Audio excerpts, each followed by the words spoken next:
I've got it now.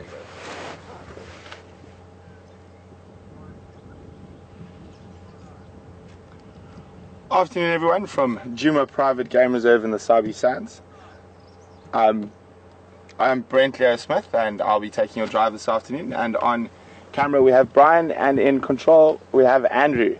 And as you can see, nice easy start for us at Gowrie Dam. We've got the two old buffalo bulls sort of leisurely lying about in the mud. We're going to go have a bit closer look at them now, and then after that we'll see what else we can find. And please remember, if you want to ask me any questions, get hold of us at #SafariLive or questions@wildearth.tv.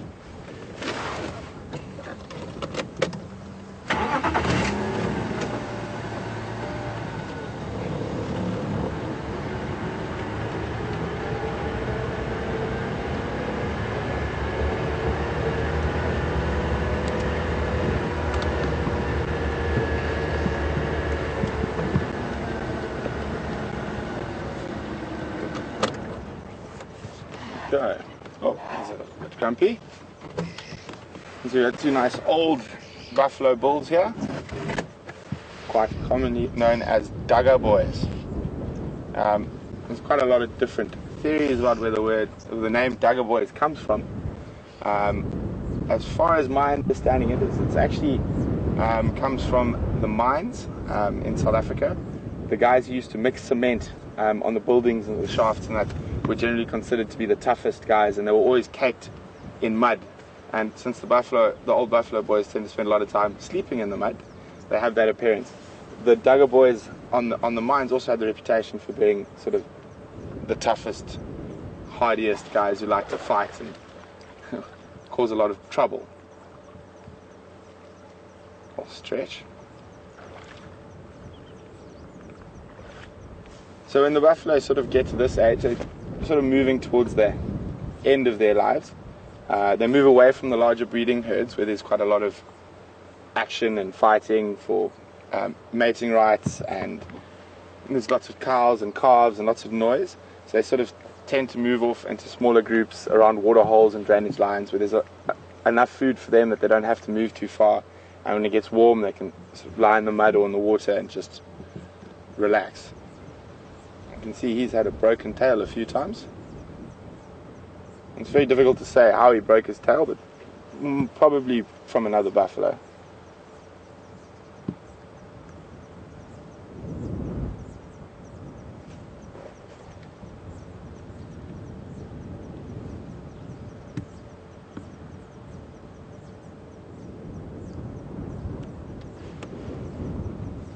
It's always quite interesting to look carefully in the water after a buffalo stands up, or while the buffalo lying in the water, is you get a lot of terrapins who will come feed off the ticks that are attached to them, and sometimes the buffalo can get quite annoyed with them.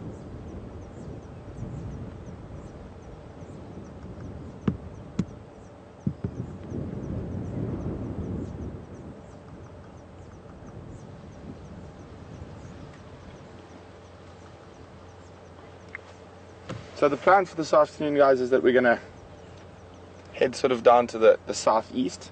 Maybe try find that elephant herd we had this morning. We didn't get the best view of them this morning, and especially with the wind was howling and quite overcast and the animals weren't 100% relaxed. So we're going to try hopefully find them when they're a bit more relaxed, and then start working the drainage lines in that area to see if we can find any fresh leopard tracks or sign of leopard, and hopefully we can find a cat.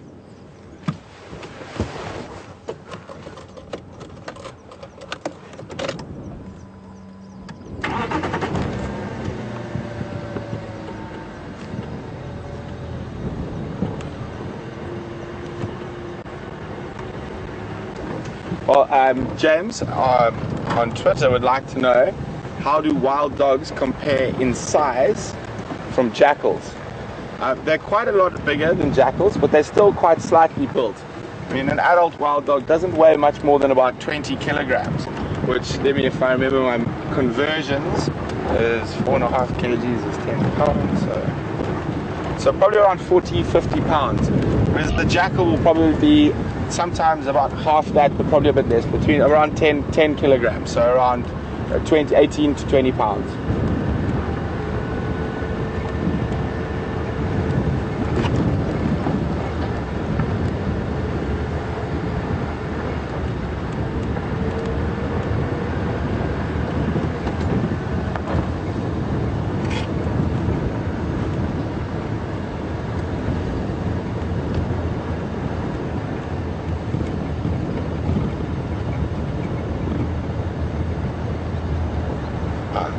Annie. Annie would like to know what school I went to. I had quite an interesting schooling. I went to a small school in the KwaZulu-Natal Midlands for junior school till about the age of 8. And then my younger brother and I had a teacher who lived with us in the bush in a private reserve in Zululand. And then for high school, I went to a school called Hilton College, just outside the town of Pietermaritzburg in KwaZulu-Natal.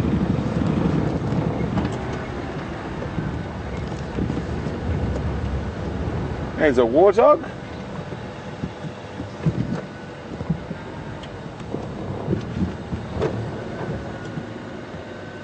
So, for those of you who were with us this morning, we came and checked this large jackalberry near the warthog for leopard tracks, and off he goes.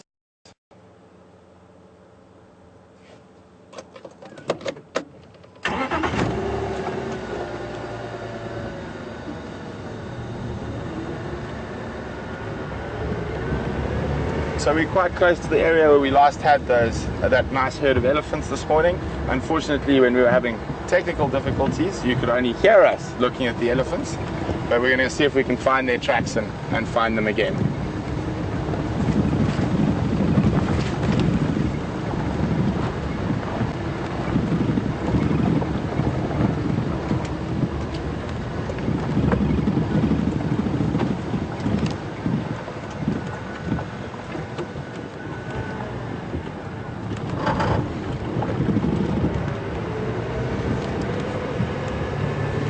We'll be checking the roads quite carefully this afternoon because it stayed cool quite long today. There's a possibility that some of the predators might have moved around a lot later in the day than they would have normally if it had been hot. So we'll be keeping a very careful eye on the roads as we go to see if we can find any fresh tracks.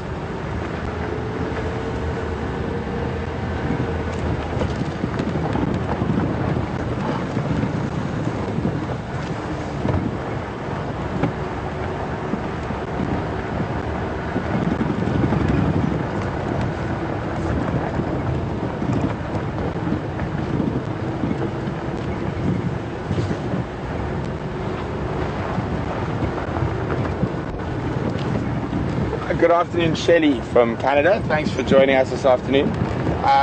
Shelley would like to know how much in kilograms an individual wild dog would eat, and how many or what a pack similar to the one we saw this morning would need to kill to sustain itself. So there were 16 dogs in that pack this morning. And the youngsters are probably now pushing about 7-8 months. So they're probably killing twice a day and 2 impalas. On an exact kilogram amount, I would be lying if I told you exactly. But what I can do is when I get back this evening, actually, you know what? See if you guys can find it online while we're out here. If no one succeeds, I can call a friend of mine who studies wild dogs and I'll post it on Twitter.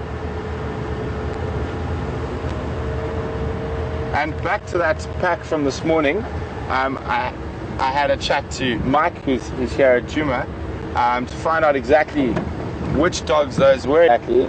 And they call them the half-tail pack, and they actually come from the southern Sabi Sands, and there's 16 dogs in that pack. And when I was working further south, I saw that pack as a new pack when there were only 4 individuals in it, and saw them having their first den as a new pack. So it's really exciting now, 5-6 years later, that the pack is still going strong, and from 4 dogs they've grown up to 16. So this is exactly where we saw the elephants for the last time this afternoon. This morning, sorry. And so we're going to keep heading down this road, see if any tracks cross, or see if we can find them coming through the block.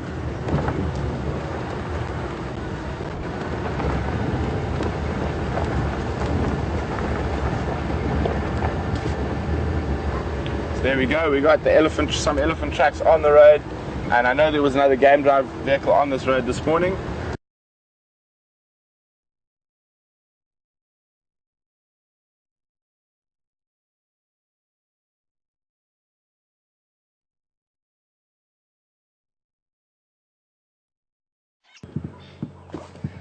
Hi guys, sorry, sorry guys, we lost you for a second there as we're going through a drainage line.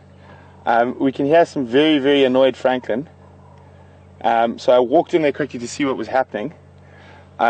Unfortunately, I think it's possibly a snake. I mean, they completely ignored me, but there was 2 of them on each side looking into a really dense sort of fallen down tree. And I don't feel like pulling a mamba out by its tail today. So I think we're going to leave the area and keep looking for the elephants.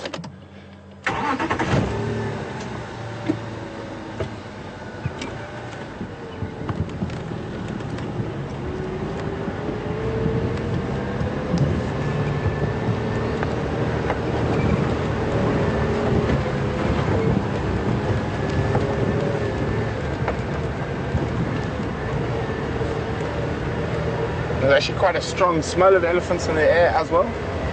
Tracks are still going down the road.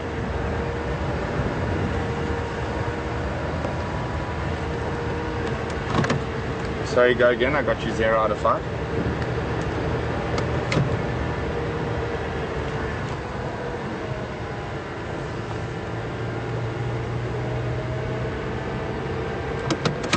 Good afternoon, Marianne from Arkansas. Thanks for joining us this afternoon. Marianne would like to know whether all the wild dogs we saw this morning would be related. And unless you do genetics on them, it's quite difficult, but the majority of them would be related. So as I was explaining this morning, so the way wild dogs disperse is basically 2 adults, females, or 2 adult males from different packs. It's generally 2, sometimes it can be 1, sometimes it can be 3. Will disperse and try to find other individuals that have dispersed of a similar age. And I'm not 100% sure how those specific 2 out of a large pack choose to go. Sometimes it's because maybe when the packs start getting to 25, 30, having to kill sort of 3 or 4 impala a day, it starts putting quite a lot of stress and they have to hunt a lot. So yes, majority of them will be related, but there will be a few core individuals. Generally the first core individuals that are not related, that would have come from 2 separate packs. Here we go, we got some nice Nyala.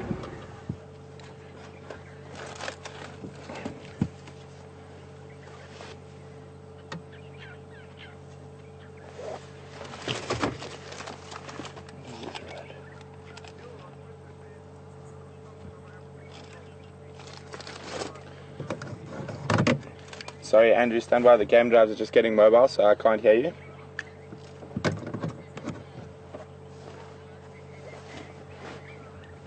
Sorry guys, I'm going to be quiet for a second. I'm just listening to the other game drives get going to see if they've found anything or they have any ideas of what's around.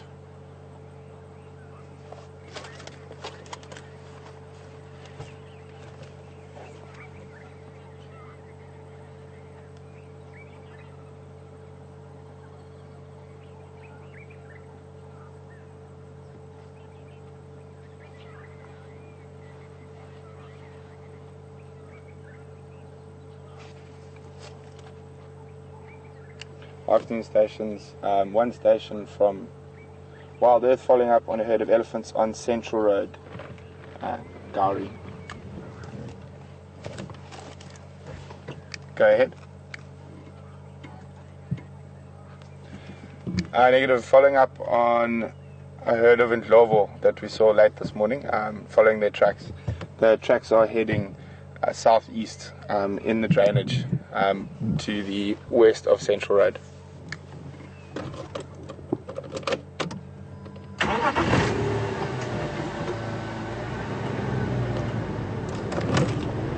Sorry, Andrew, you can go again. The guys are quiet now.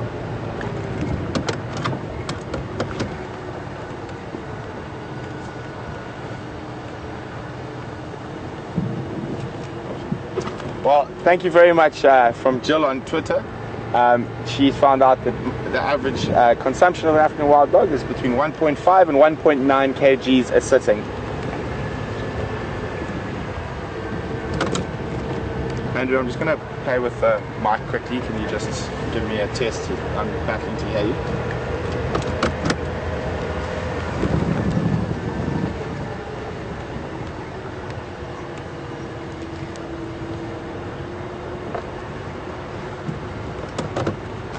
Copy, thanks, got you now.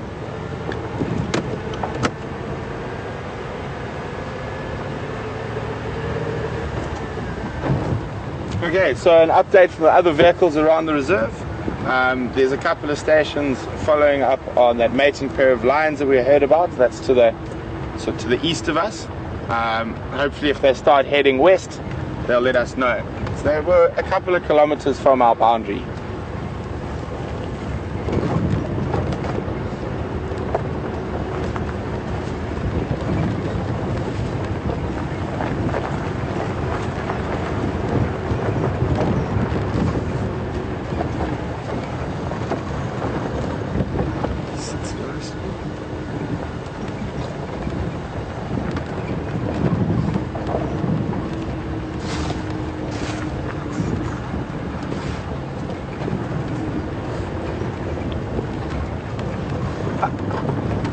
Afternoon, Tim from Arkansas. Tim would like to know whether wild dogs hunt exclusively impala or do they also hunt other larger game.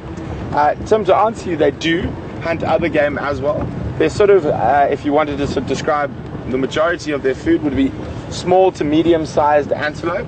So from duiker, steenbok up to impala. They have been known quite often to also take female or sub-adult kudu. Baby wildebeest and sub-adult wildebeest is a big favorite of theirs as well. There has been 2 records, and I've actually personally know one of the people who viewed that sighting of a very large pack in northern Botswana of about 32 dogs actually taking a young buffalo calf out of a breeding herd of buffalo of over 500. But that is very, very rare and unusual.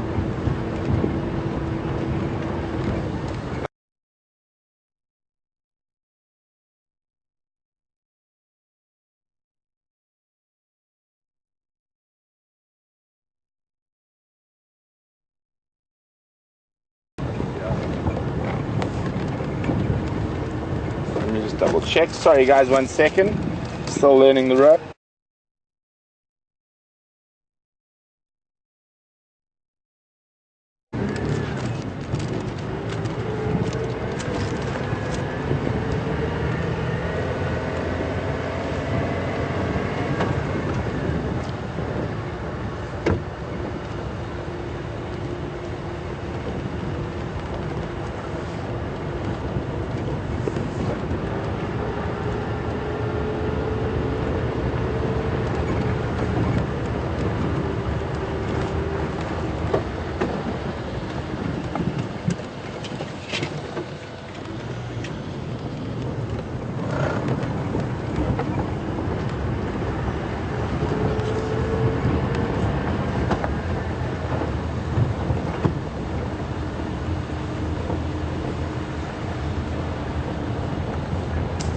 Some elephant dung in the road there, but that's a bit old, not the ones we're looking for.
So guys, remember, questions at #SafariLive or questions at wildearth.tv.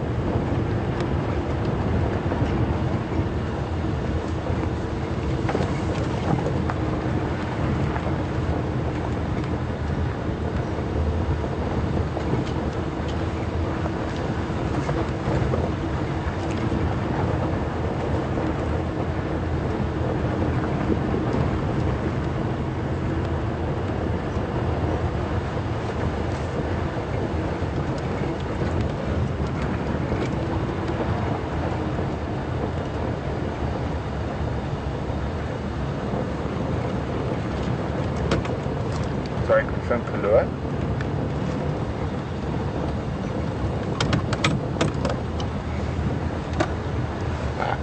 Afternoon, Tallulah. Tallulah would like to know about some of the work I've done with a guy by the name of Kevin Richardson. He's also known as the Lion Whisperer. I've been very fortunate to work as a sort of second cameraman on some of the film shoots that we've done there. And Kevin's a very, very interesting guy and very, very passionate about stopping canned lion hunting and things like that. And has a very big conservation ethic. We've been quite lucky. The last project we filmed with him is that they rescued 2 lion cubs from Spain, where they were used as a sort of tourist bait on the beaches, so you could pose and have your photograph with a lion cub. And to keep the lion cubs small and also quite docile and manageable from the handler's point of view, they were malnourished. They were fed with plain cow's milk, and obviously that doesn't quite work very well for a carnivore or a cat. So the group of concerned citizens in the UK and in Spain and in France and I think in the States and Australia got together and raised money to rescue these cubs from this guy on the beach and send them out to Kevin, where they're going to be cared for from now on. Unfortunately, George, one of the 2, had developed cataracts in his eyes from malnutrition as a young cub. So they brought in a lion optometrist, if you believe such a thing exists, and had an initial assessment to see if they could operate, and they decided they could. George was pretty blind. I mean, he used to walk into the fence and into the sticks, into his brother, into your legs. And so they went ahead, and I was lucky enough to be inside the operating theatre while they operated on George, and a fascinating procedure where they actually insert a needle under the sort of film of the eye, and then they put a dye in there which colors the cataract, and then they put another little instrument in there that pounds that cataract with sound waves, and those sound waves actually break the cataract up, and then they use a little small vacuum cleaner to vacuum out the pieces of the cataract. And it was incredible. I mean, they're supposed to say you're supposed to see an improvement in a week to 14 days, and George could literally almost see 50% better than he could ever see before within waking up after the operation. So he could see his brother, and it was a fascinating experience.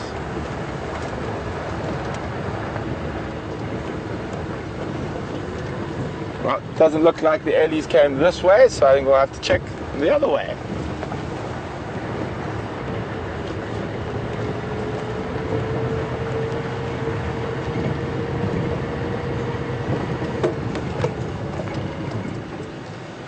When in search of leopards, it is always a good idea, if you see a nice big termite mound with a big jackalberry or weeping boerbean on it, just to have an extra careful look at the base. You never know if you might spot something.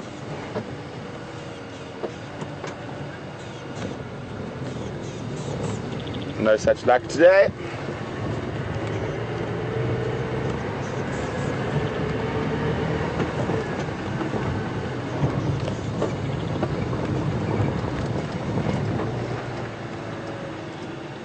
So, Brian, can you have a shot on the Combreton there? That nice red. So, while Brian's focusing in on the russet bush willow, we're just going to stop and listen for a few minutes, which is also a very good way of finding animals, and especially elephants, because we might be able to hear them feeding if they're feeding in a thick area, and also for fighting predators. It gives us a chance to listen for alarm calls of impala, squirrels, francolins, whatever it might be that might signal that there's a predator in the area. But the tree Brian's focused on there now is called a russet bush willow. Very, very pretty tree. Quite a nice hard wood. Very good for making fires to cook meat on. But traditionally, the Herero people of Namibia, the tree is actually named after them. So the Latin name is Combretum hererosense. And the Herero part is after the Herero people in Namibia. They make a coffee substitute out of it. It's a sort of caffeine drink, but it's not really caffeine. They also, probably the main reason they got named after them is during times of drought, they use those seeds that you can see there as cattle fodder. And the cattle are the most important thing to the Herero people.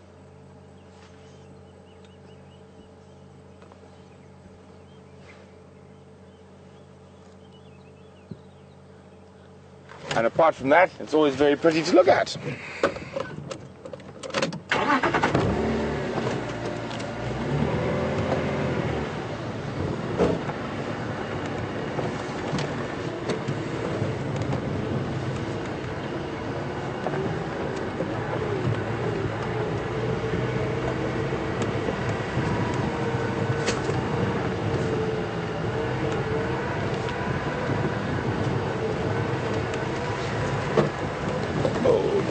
It's gone. Damn it. Oops.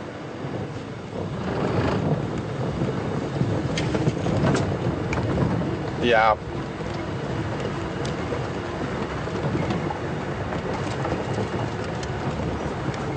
Sorry, last station, go again.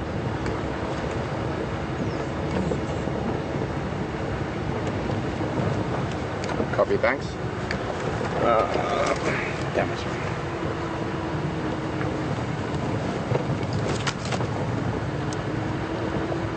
I was following in Global. I'm sure it's the same in Global that I've crossed to Torchwood. I'm going to leave the area and work the drainage lines.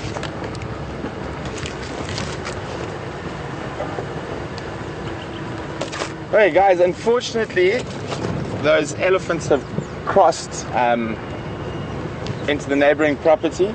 The guys have just found them further to the southeast of us. So what we're going to do is we're going to head back down into the drainage lines, probably drive into the drainage line and see if we can find some leopard tracks or sign of leopard so we can start looking for them.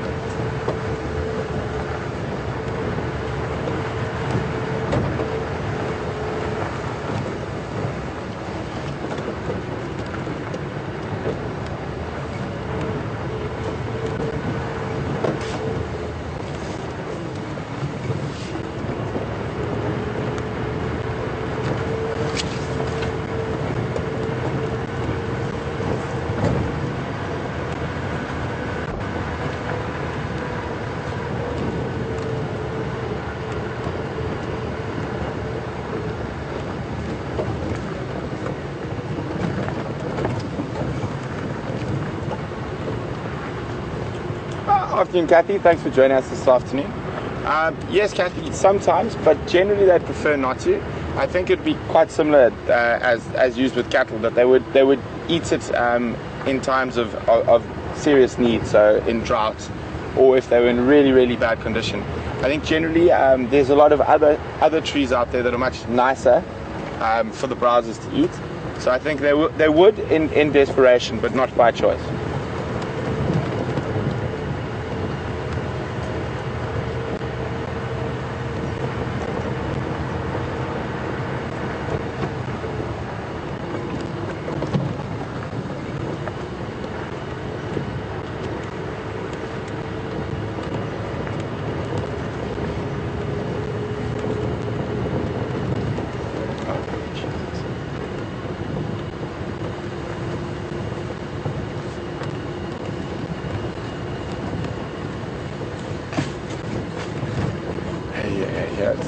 Good afternoon, Bianca and Roger.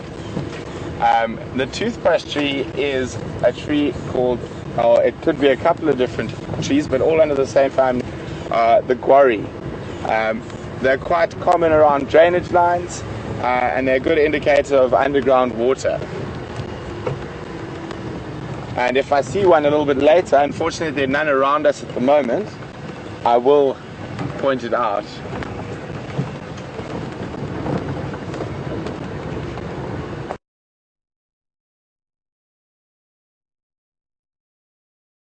A Natal guarri. Sorry, a magic guarri. This one's a magic guarri.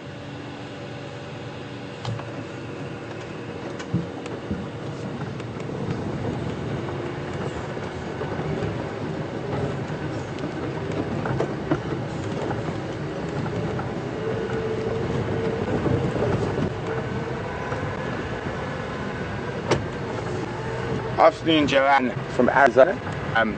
Welcome, guys. Joanne would like to know where my favorite area in.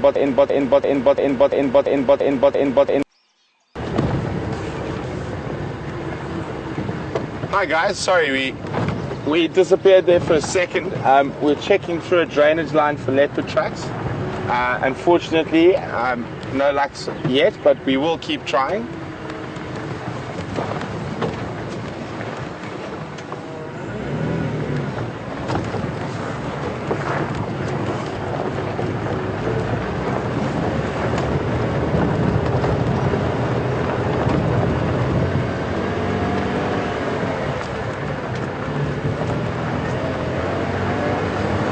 I'm going to the cut line.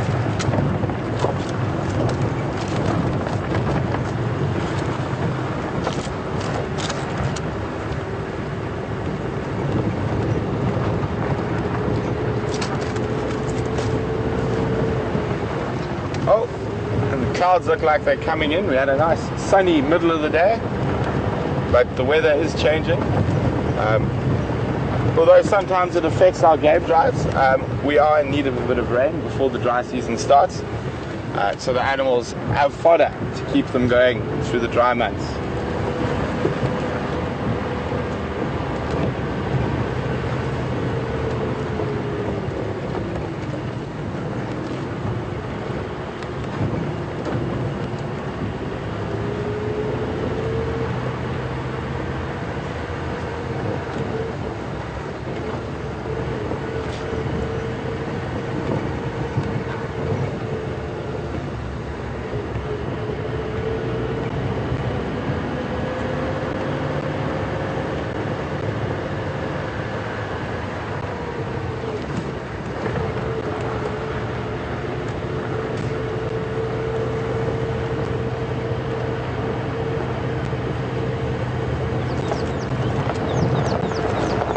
So what we're doing at the moment is we've checked this, just double check the name of the drainage line.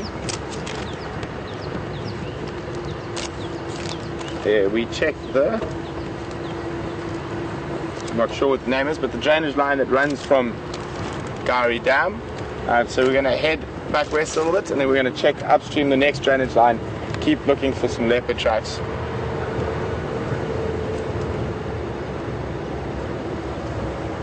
Sorry guys, just bear with me for a second.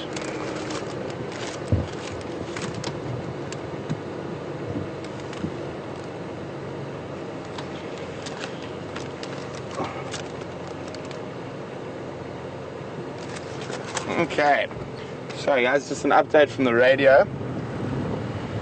Unfortunately, it's also to the east of us, but they found a cheetah with a kill to the west of us, east of us, sorry.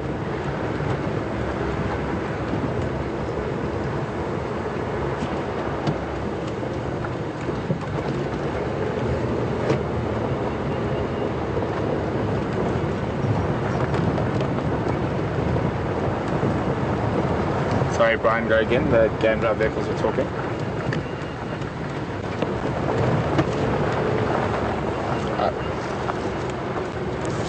Sorry, just stand by there. I'm getting you 0 out of 5. They're talking quite a lot.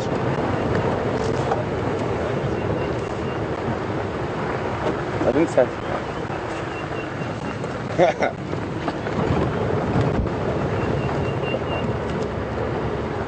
Volume on this thing.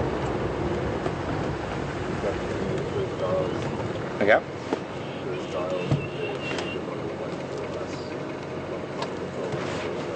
Which is which? You sure? The one that's the thing above it is that's final control.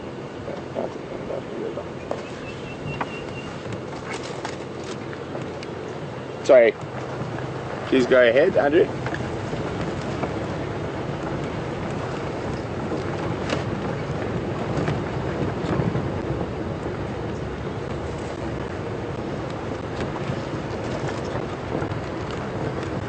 Hi, Joanne. Sorry. To repeat the answer about what my favorite place for game viewing in Botswana is, I actually, the whole of northern Botswana is fascinating to me for different reasons, but I would probably say my personal favorite best game viewing is along the Kwando, Cylinder and Linyanti systems, right up against the Namibia, and the Chobe up against the Namibian border, and then the Savuti channel flowing down into the Mababe Depression.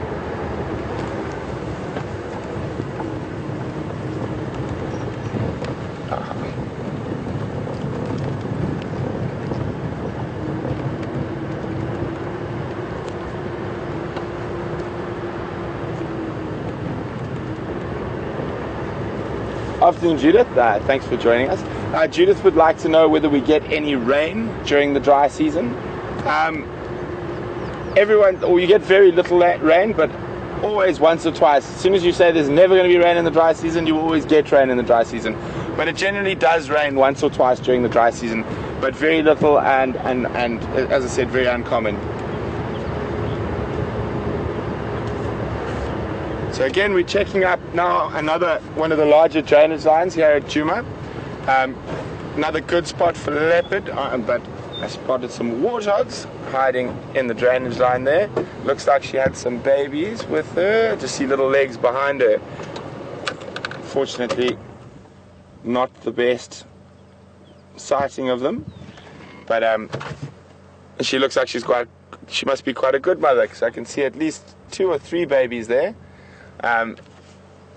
So leopards are very, very fond of baby warthogs. So you quite often, especially around the lodges, you'll see a warthog that's got 2 or 3 babies. Yeah, she's done very well, all 3 babies there. And within a month or 2, she's sort of down to 1.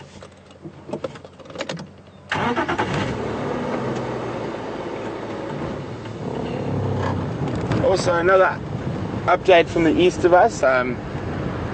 From yesterday evening, there's been a mating pair of lions quite far to the east. What we have been hoping is that they're coming towards, from what I understand from the other guides, towards the end of their mating cycle.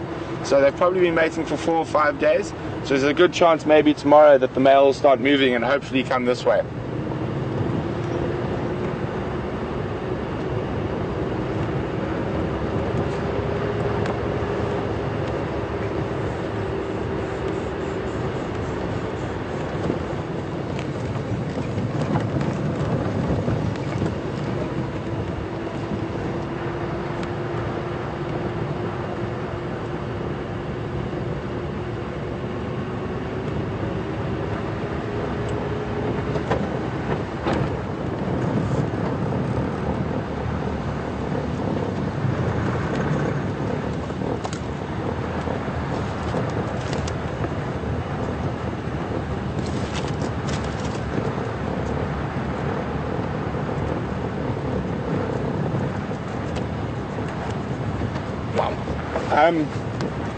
Afternoon, Lisa. Thanks for joining us. Lisa's asking whether I know whether the last cub of the southern pride of lions is alive. Lisa, unfortunately, I'm not 100% sure which southern pride you're talking about.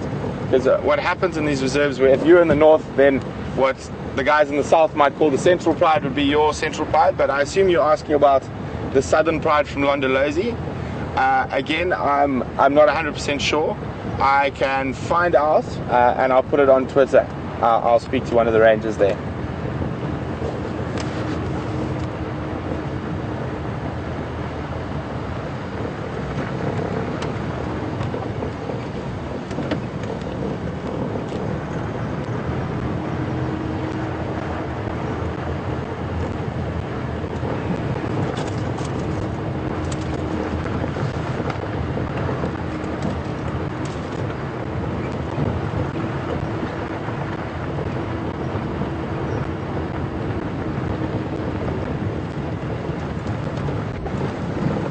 So stations with that Shikang, please could you keep me updated if that animal moves towards the Gari Bar.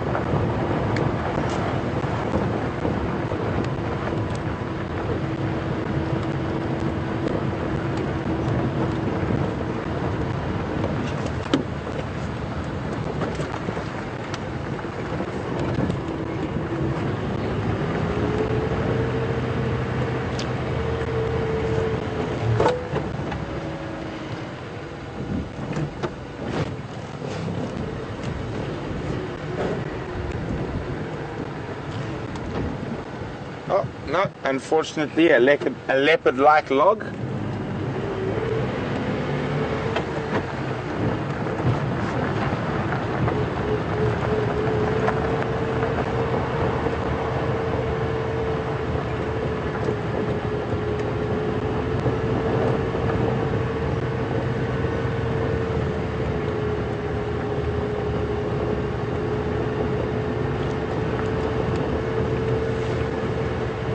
So guys, what I think we should do now is we're going to check towards the end of this drainage line. If we don't find any fresh tracks or hear any alarm calls or hear any signs, I think it might be worth I will head back down to the hyena den, especially a little bit later when it's a bit cooler, see if there's any activity at the den.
Afternoon, Joanne from Arizona.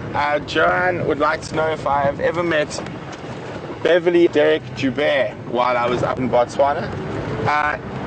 Yes, I have. And Derek is a friend of ours, and I actually worked for their company, Great Plains. I was in Tanzania.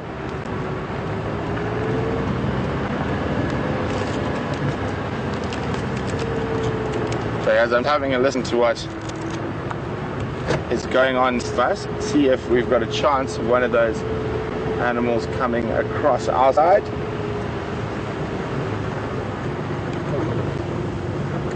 Oh, good spot there, Brian. Brian put a nice LED ball. Let's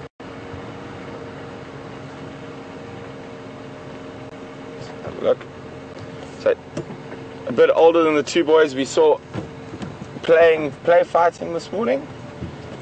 Probably around sort of late 20s, possibly early 30s. So I'm just going to back up a little bit, so let him walk up to us rather than us force ourselves up to them.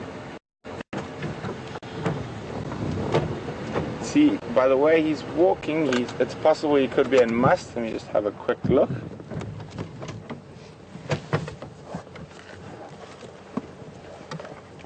There you go, he's testing the air, smelling us. I can't see any visible secretions from his penile sheath, so probably not in must, but he does look like he's looking for the girls. He's sort of on the march.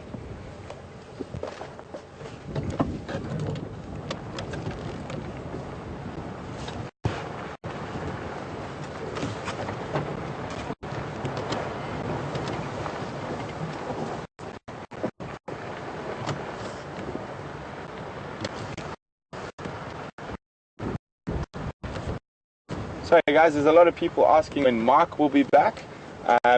Mark is actually sitting in final control at the moment, and he will be back out on drive tomorrow morning.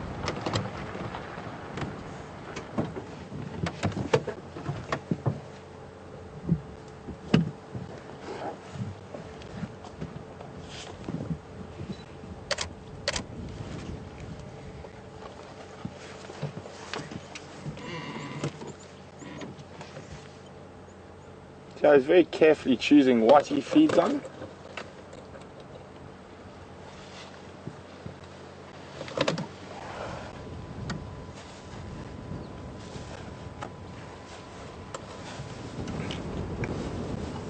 See, at the moment, if we decided to start and move the vehicle, the noise of the vehicle he might perceive as an aggressive move.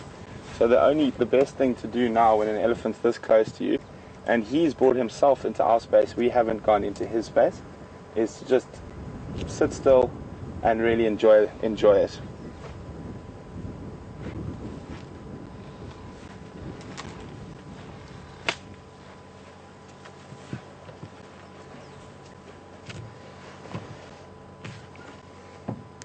Okay.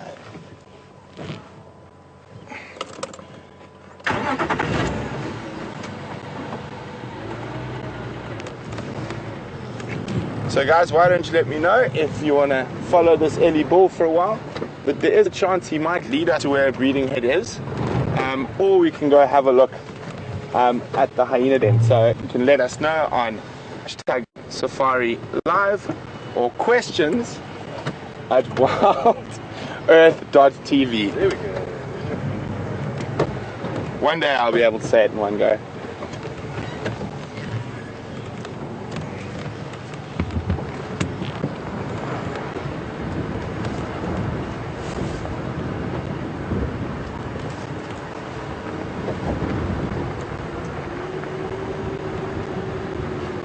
So there's a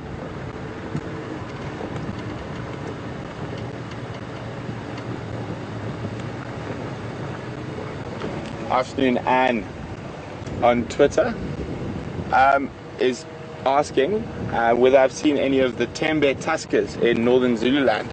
I have, but I was never lucky enough to see Isilo, who was the largest tusker.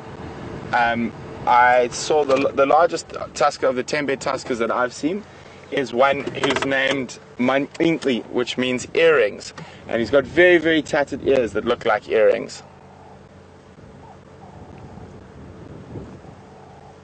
So there's another vehicle approaching from the other side. So we don't, and he's going into a drainage line. So we're not going to go too close to him now. We don't want to put him between two vehicles and possibly make him feel a bit threatened. So we can see him quite nicely from here, and once he's moved past the other vehicle and he's got enough space to move away and not be pressurized, we will continue to follow him.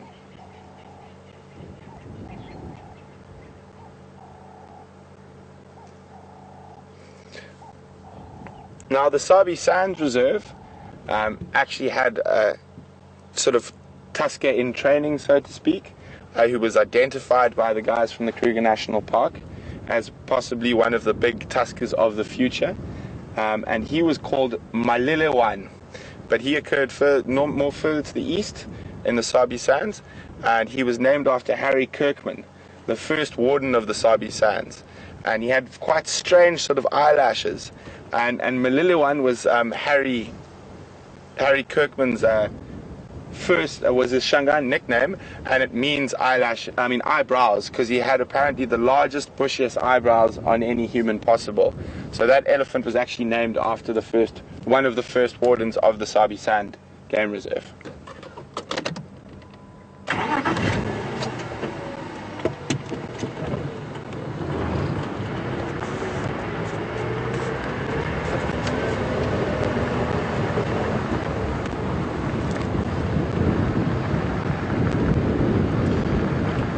Well, the elephant seems to like us because he's turned west.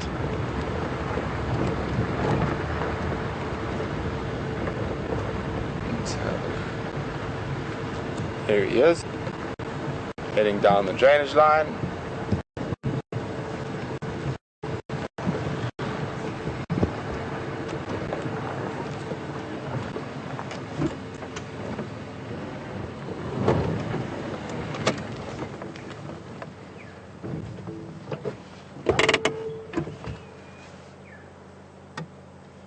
Hopefully he comes out from behind the bush shortly.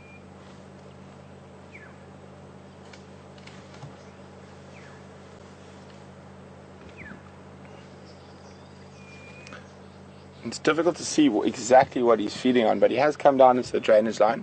So there's probably some nice, quite lush grasses and stuff. I can see some Natal red grass and that, which is probably one of the most sought after grazing grass species by most animals.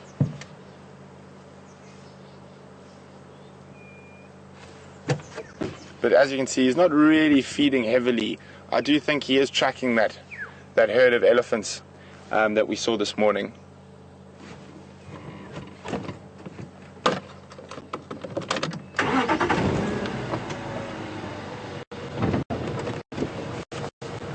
we can get in here, otherwise we're going to have to shoot around.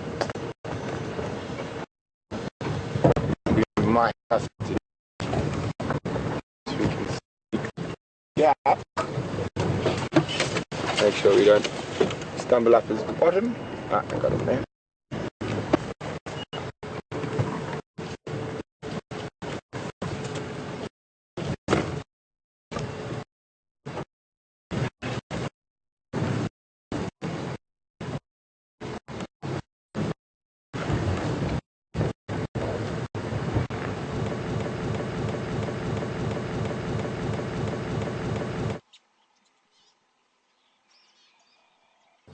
We're quite lucky. We've managed to park up on a high ground above him. So we've managed to get above him, which gives us quite a unique view. It's very seldom that you get to look down at an elephant. Afternoon, Lenny from Arizona. Thanks for joining us on Drive this afternoon. Lenny would like to know what qualifies an elephant to be a tusker. I'm not 100% sure, but if I remember correctly, for the Kruger tuskers and whatnot, he generally has to attain probably it'd be over 100 pounds a side, and that is basically from old hunting, from the old hunting days of the ivory hunters, where there's the biggest and best elephants were all over 100 pounds a side. The largest elephant tusks ever recorded were shot by a local slave trader from Tanzania, said to be very close to the foothills of Mount Kilimanjaro, by a slave trader by the name of Tipo Tip, and they were 230 something pounds a side each. When they were so big that when he got back to Zanzibar, to the main trading port, the Sultan immediately sort of took hold of them, and they became the Sultans, and they sat outside the Sultan's palace for quite a long time, till eventually the British consulate in Zanzibar, this is while Zanzibar was not part of Tanzania, it was still an Omani Arab trading port, the British consulate was so amazed by these tusks that the Sultan actually gave the tusks to the British consulate, who then, when he finished his term in Zanzibar, donated them to the Natural History Museum in London. So the largest tusks ever from Africa are in London at the moment.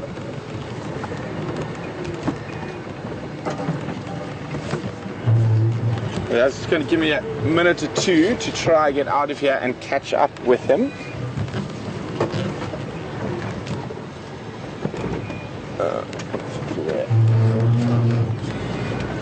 Whoops, there it is.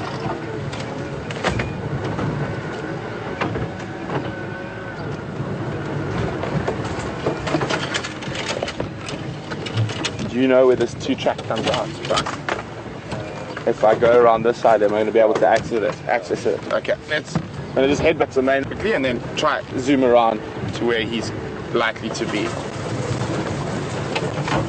So I apologize, we might lose you for a second as we go right down into this drainage line again, but we'll be back with you shortly as we shoot the other side.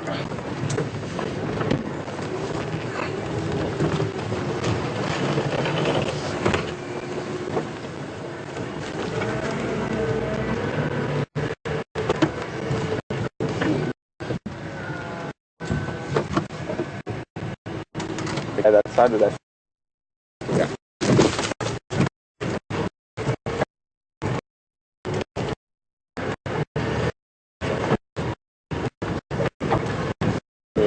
And this. Yeah.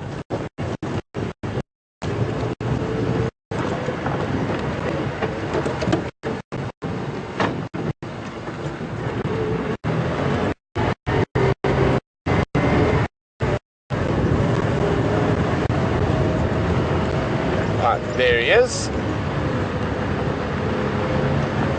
I'm just going to try and get ahead of him. TV.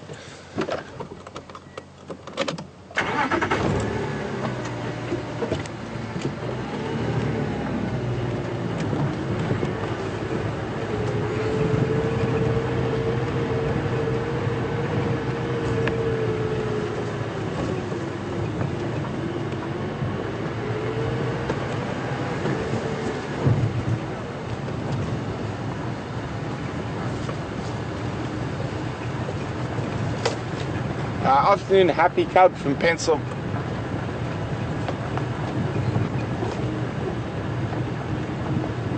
Alright, afternoon everyone. So we've got Happy Cub from Pennsylvania who's 24,000 pounds. You have to give me a second to do my pound kilogram conversion. And then we have Jason and Jill all saying 12 ton. As far as my memory serves me correctly, the heaviest elephant bull recorded was just over 7 ton. So 7,000 kilograms. Now let me try to do my conversion rates again. 2.2.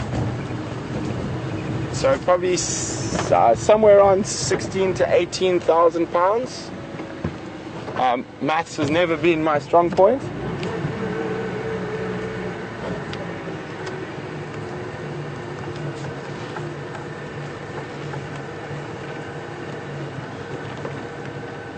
Where did he disappear to? Yes. Sorry, go again with the name there. Well done, Diane. She said 7,500 kgs, which is very close.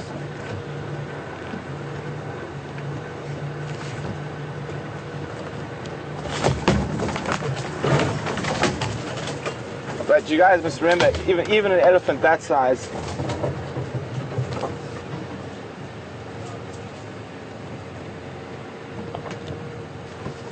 sorry, go again with the name. Have you got visual?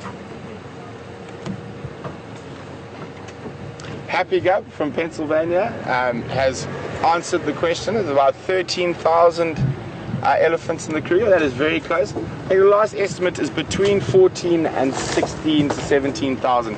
It's very, very difficult to be exact with these numbers. We've just lost this bull. I'm just going to see if there's a road that we can cut in off quickly and try head him off. There.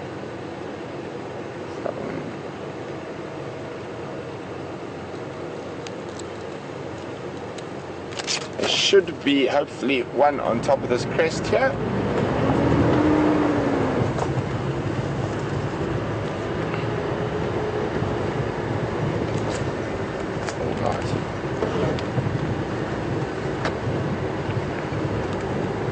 Okay guys, it looks like we've lost him, and there isn't a nice easy way to follow up on him again, especially now he's going into quite thick bush.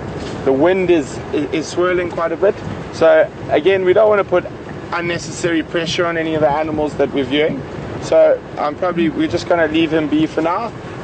If he pops up in front of us, then that's great. Otherwise I think we're going to start heading down towards the hyena den. The temperature's dropped a little bit, so maybe we might see some interaction. Oh, there's a little steenbokkie.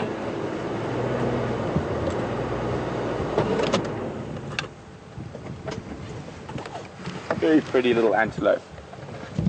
Oh, let me just try. We still got him there. So quite interestingly, one of the only truly monogamous antelope species in this area. They also live in a tiny, tiny home range of around 2 hectares, which is just over 4 acres. And because they live in such a small area, when they defecate, they actually bury their feces to hide their presence in the area. And their main form of defense is to keep dead still. I've actually seen wild dogs less than 30 centimeters from a steenbok, and it just kept dead still, and it managed to not get eaten. Like with all predators, as soon as anything runs, as soon as you move and run, you're sort of targeting yourself as prey.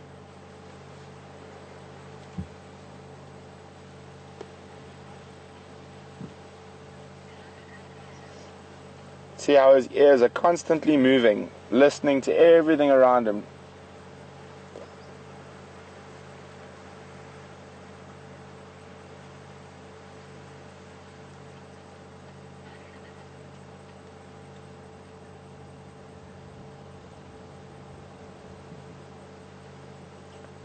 Very pretty the way the grass is blowing in front of his face. See, he's looking at us, but his ears are facing backwards in case he hears something that might scare him from behind him. So the female will be quite close. Sometimes you do see them together, but she would be within 100 or 200 or so meters of us now. Probably also watching us, we just can't see her.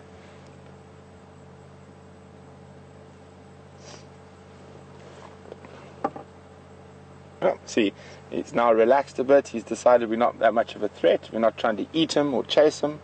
So he's quite happy to start feeding now. And now with a small antelope like this, who can be quite nervous, when I move along, as we're about to, I'm going to start the car. Oh, no, I'm not. He's going to come closer. We'll let him come closer. Oh, nice little neck stretch there. Sorry if you have some clicking. I'm going to take a few pictures. It's not often that they stand so nicely for you like this. Never stand nicely like this. I'm quite curious.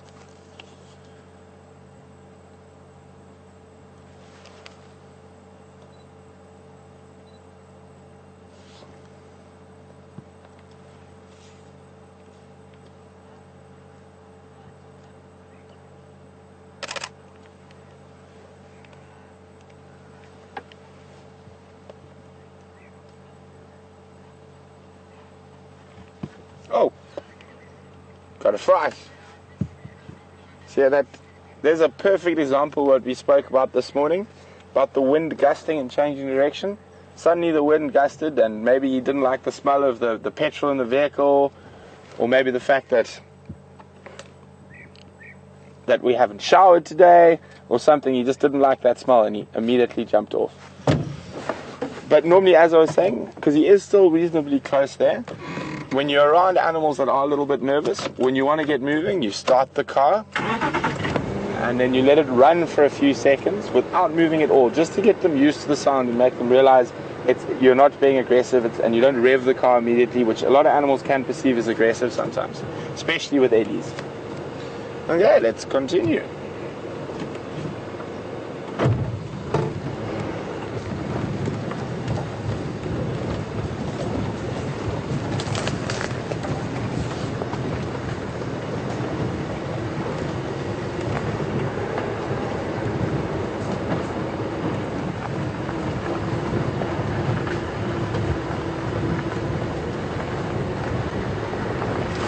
Okay, sorry, bear with me for a second here, guys. I'm just going to try to work out the best route from here towards the hyena den.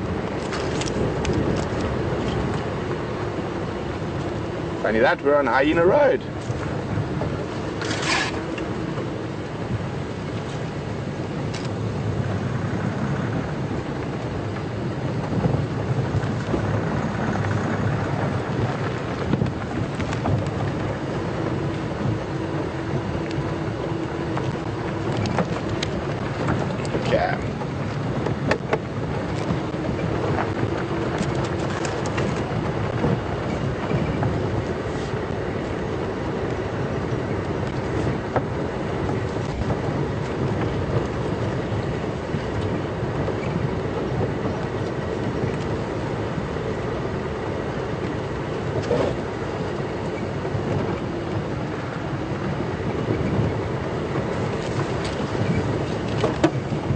So you can see how quickly the weather can change out here. When we set off, really, really sunny. We had our hats and sunglasses on, and now this low-level cloud has come in.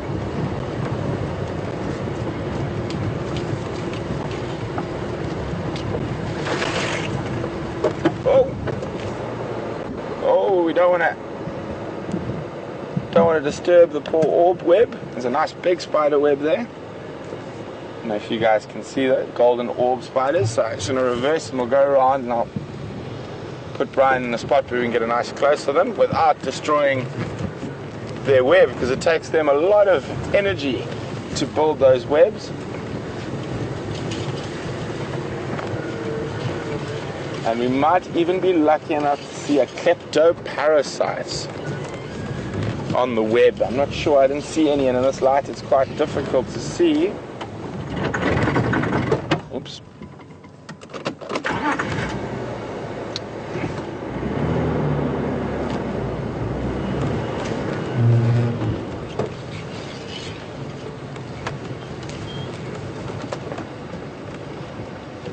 Okay, so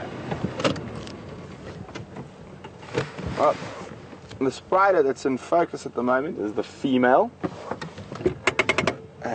golden orb spider. And then the smaller spiders you might have seen scattering off earlier are actually the males.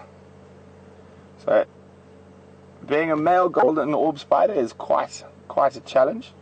They quite often get eaten by the females, and when they do want to mate with females, they actually have to come up behind and literally tickle the females, sort of lull them into some sort of trance, and then they will only mate with the female. And then still, once they've finished mating, they have to get away quite quickly to stop being eaten.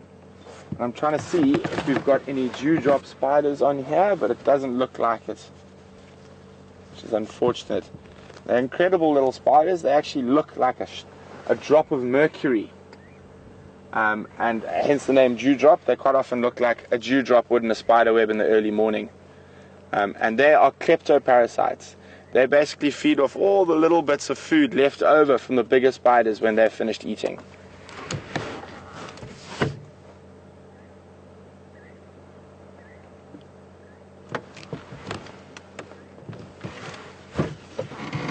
Okay, we'll leave the spiders to be. Hopefully they have a fruitful night hunting insects.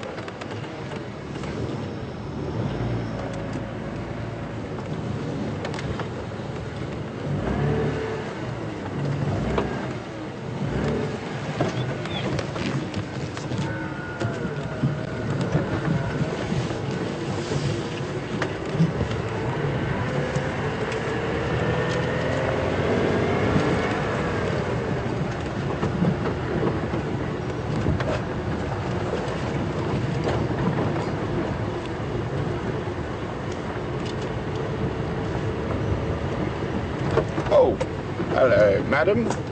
Some female kudu off to the left. And you can see in the wind they're not very relaxed. They're not hanging around, heading down towards into the drainage line. We'll see if we can get a nice clear shot of them now. Some wonderful radar ears. And you're in this hole, right? A little bit forward.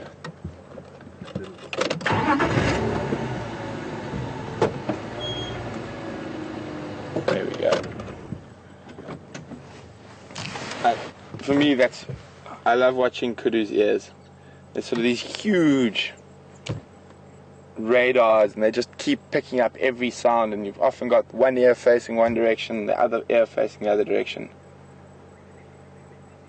Probably an adaptation because they do live in quite thick areas, so they rely quite a lot on their sense of smell and their sense of hearing as defense against predators. Not to say their eyesight's bad at all. They do have very good eyesight as well.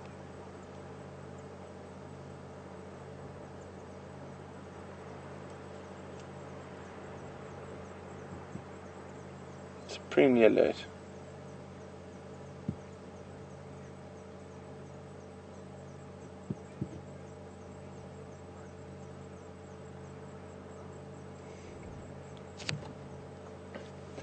Afternoon, Ellen from New York. Thanks for joining us this afternoon. Ellen would like to know whether I have experienced many leopard sightings. And to answer your question, Ellen, I've been very, very lucky, and I have experienced an incredible amount of leopard sightings. A lot of them not too far from here in the Sabi Sand Game Reserve, along the Sand River system, which is probably, I'd guess, probably about 15 to 20 kilometers south of where we are here. But the Sabi Sands is, for leopard, probably the most, in terms of viewing them, the most phenomenal leopard viewing in Africa. The highest density of leopards in Africa is actually in the South Luangwa in Zambia. Another places I've seen great leopard sightings is in Botswana, in the Okavango Delta, and on the Chobe and Kwondo Linyanti systems. But I would have to say the most leopard sightings I have had have been in the Sabi Sands. Okay, well, let's keep heading towards the hyena den. Always nice to see kudu, such pretty animals.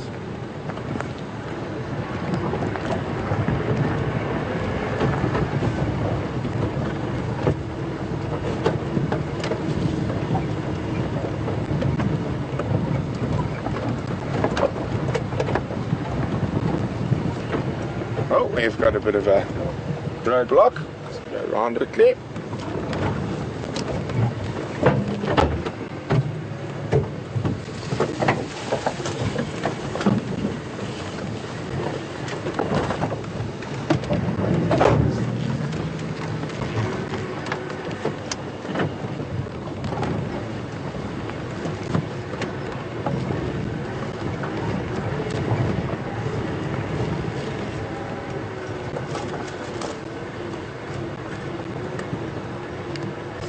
Sorry, can you repeat game drive there for a channel going at the same time?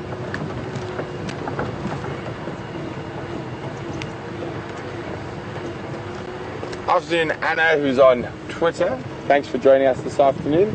And Anna would like to know if there's any animals out there that give me the creeps. I would like to think not, but then I'd probably be lying. And after my rainforest experience, I would definitely say leeches. Big leeches give me the creeps, especially when they're stuck between your toes and have become a sixth toe because they're so fat after drinking all your blood.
Oops. No.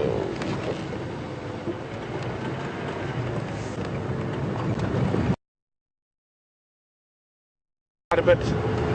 The hyenas are going to be active, so I'm going to speed up a little bit so we can get there and see what's happening. But don't worry, we're still keeping our eyes and our ears and our noses peeled for any sign of leopard.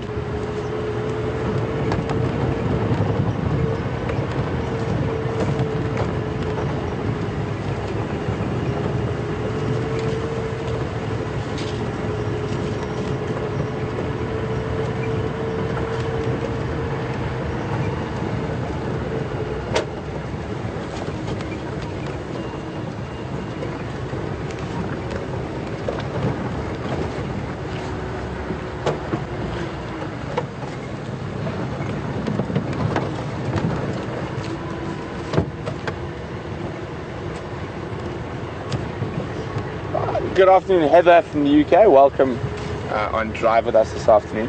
Heather would like to know what my favorite bird, reptile, and animals are. My favorite bird is quite a difficult one because I've got a few favorites. I think for the last year or so, because I went into a new area, my favorite bird while I was in Central Africa was a great blue turaco, which is an incredibly beautiful royal blue bird with a bright yellow beak and a red sort of tip to the beak, and they are huge. As a turaco goes, they are absolutely monstrous, about 70 centimeters. And then also in this part of the world, I'd probably say, oh, it's difficult. I'm really fond of the Amma falcons that seasonally come down into this area. Tiny little bird of prey, and they come in large flocks, and it's exquisite to see them hunting for insects over grassland. From a reptile, it would definitely have to be one of the crocodiles. My favorite reptile would probably be a dwarf crocodile, which occurs from sort of Democratic Republic of Congo through to Guinea and Cote d'Ivoire and that part of the world. And my animal, as we all know from this morning, is wild dogs. And then after wild dogs, I think I have a very soft spot for elephants. But it's so difficult to choose a favorite. I really like them all. So probably wild dogs is the only one that really sticks out of that.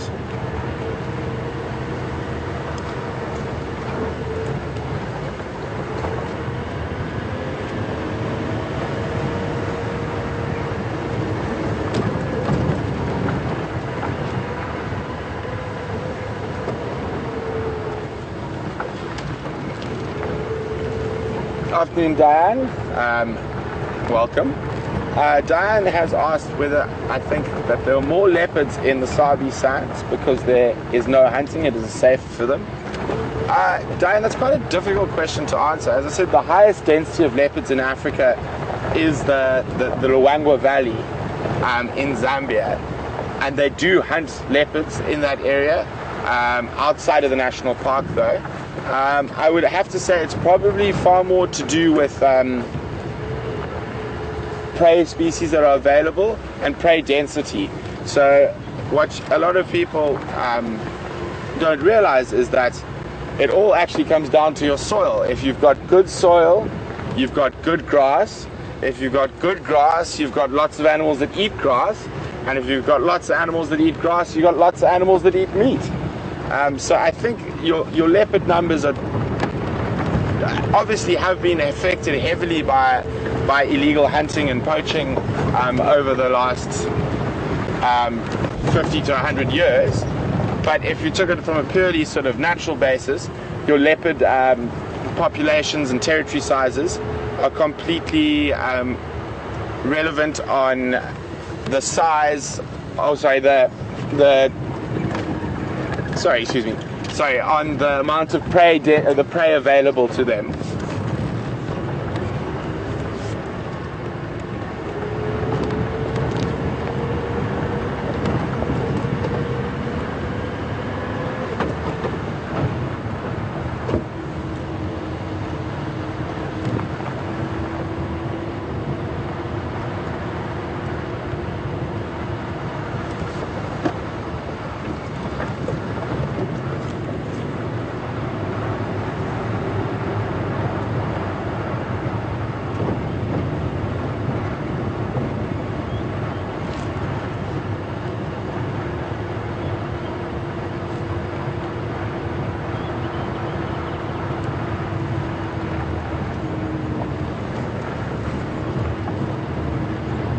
Good afternoon, Elaine from Massachusetts. Welcome on Drive. I did see the video.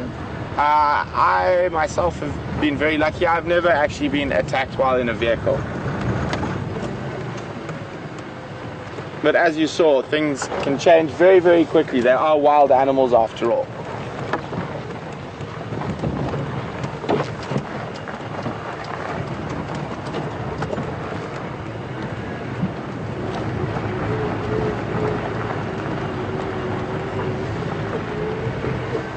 So Elaine also asked if I could speak about my elephant encounter in Gabon in Central Africa. It was a very unlucky situation. The elephants and I happened to be in a bad place at the same time. There are a lot of those very large oil company helicopters that fly quite low, and they have been known to harass the elephants a little bit in that area. So when they hear these helicopters, and these are huge helicopters, they can seat up to 24 people. The elephants tend to get very, very freaked out and panicky. They're very, very scared by the noise of these helicopters. So what happened is the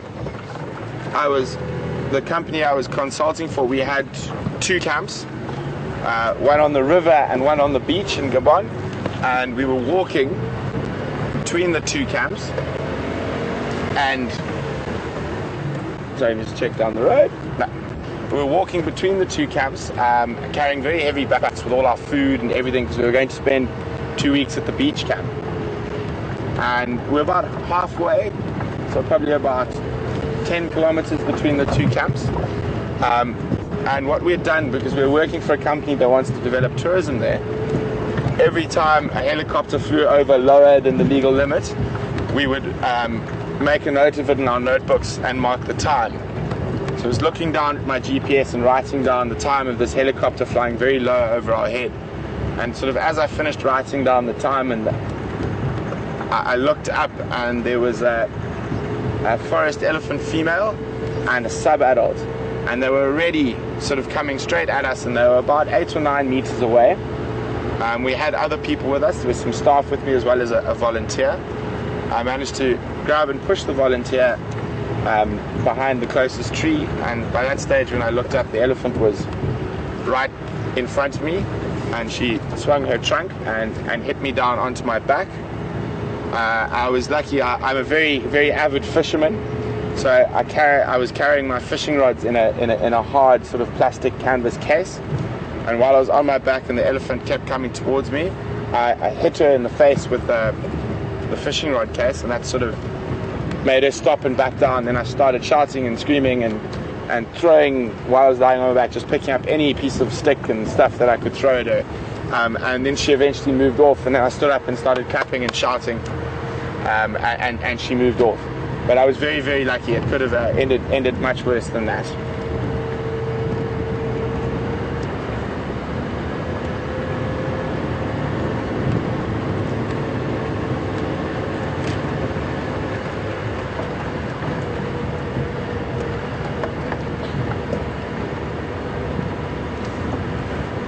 Afternoon, Lisa. Lisa would like to know if I've ever seen gorillas. And the answer to that question is, Lisa, yes, I've been very fortunate. I've seen gorillas. I saw them in Gabon in the concession I was working in. I haven't seen the mountain gorillas that are in Uganda and DRC at the Virungu and Rwanda. I haven't seen those guys. I saw western lowland gorillas. We saw them quite a few times. We didn't have the best sightings. I only managed one decent photograph of them, and that's because the area we're in, they were completely unhabituated, and no one had been doing any habituation with them ever. So it was quite interesting to see how they reacted. We did eventually manage to get close to them, but also in a rainforest where the animals aren't completely relaxed and not habituated to human presence, you don't go too close, because often you can only see 5 or 10 meters. You can't see very far, and the last thing you want to do is be whacked by a silverback who weighs 250 kilograms. It can be quite painful. The other apes we got in that area, we had an incredible chimpanzee community that also had never been habituated, but they are naturally a lot more curious than the gorillas, so we actually used to have very good sightings of the chimpanzees. And if you sat sort of near where they were feeding and let them see you first, and again let them come to you rather than you forcing yourself into their environment, and they would often come and sit above us and watch us. And I mean, we used to see groups of over 30 chimpanzees probably 2 or 3 times a week, where there's gorillas we only saw once or twice a month, and generally they were quite brief sightings.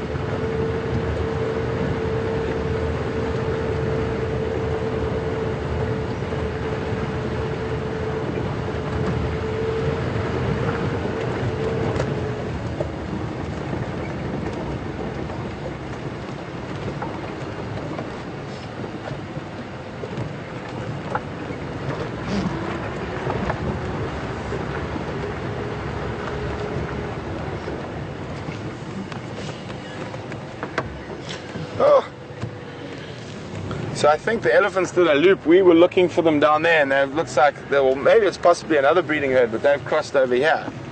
So what we'll do is we'll shoot down to the hyena den, have a quick look if anything's happening there, and otherwise we'll loop round and see if we can maybe find that breeding herd of elephants as well.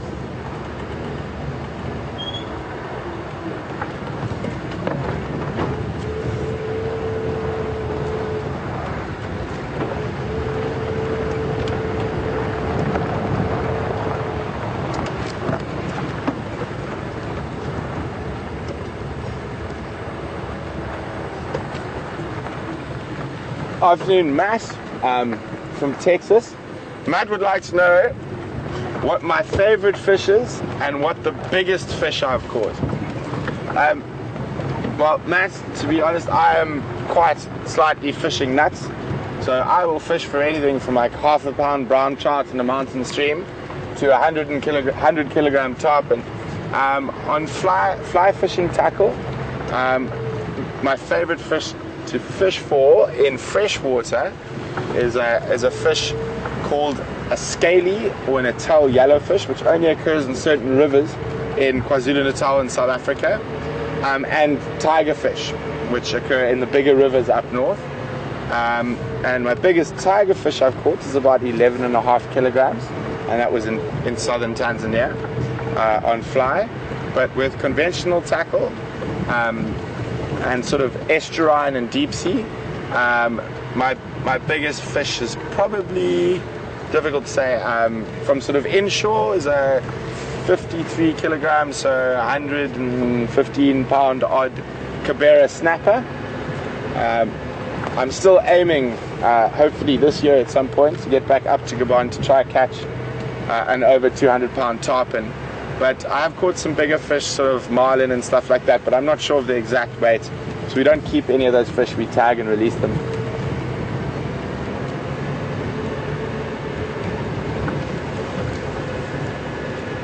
So guys, we're coming up to the hyena den now. Hopefully someone's around, otherwise we'll just shoot off and go see if we can follow up on those elephant tracks that crossed the road at Philemon's Dip.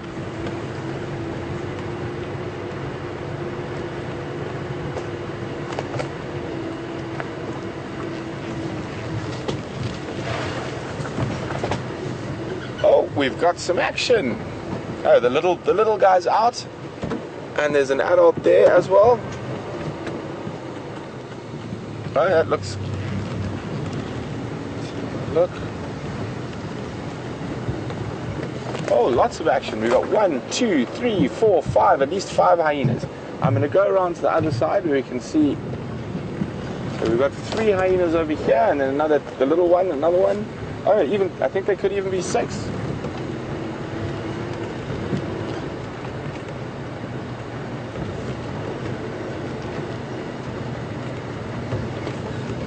That looks like about a yearling. I think here's the mom of the little one, and there's that young male. Right, I can't remember what you guys call him. Dapendula. The young male Dapendula. Oh, just watch the aerial, and we've got hyenas that are almost in the road.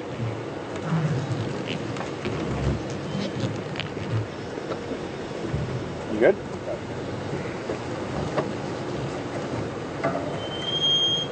Hello, nieces.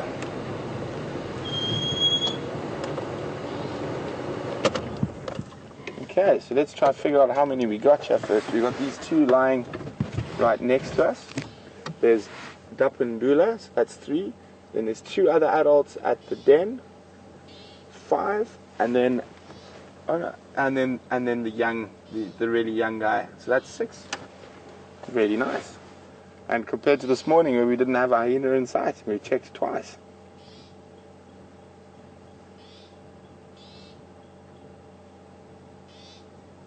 You can see some fly bites on her ears. Has anyone got any questions about hyenas? Please email us at questions@wildearth.tv or hashtag Safari Live on Twitter.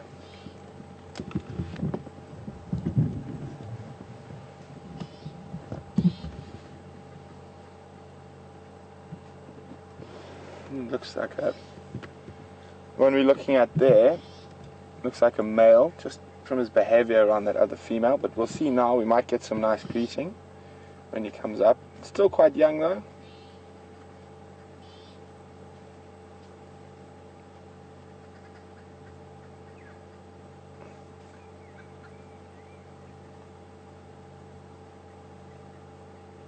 Here comes Dapendula.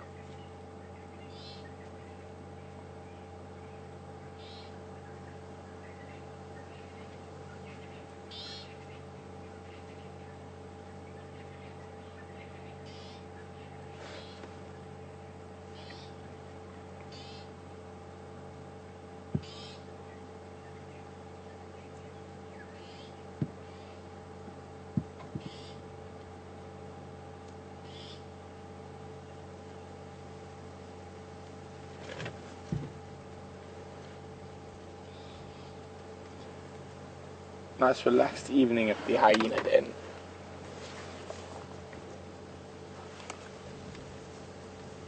This one, it looked like this was the mother of the youngest cub. Oh, there's a bit of vomiting there. Probably bone and hair.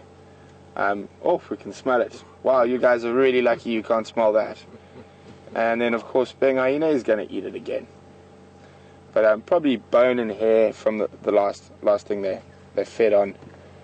Got a bit stuck in the stomach or caused a bit of upset in the stomach. So quite often you'll see hyenas eating grass. And sometimes that if they have a bit of an upset stomach, they eat the grass to try and make themselves be sick so they can get rid of whatever's annoying them.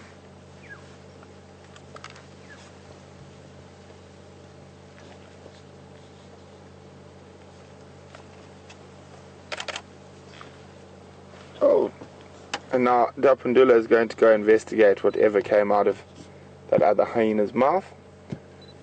And he's going to go have roll in it, isn't it? Looking nice smelly hyena.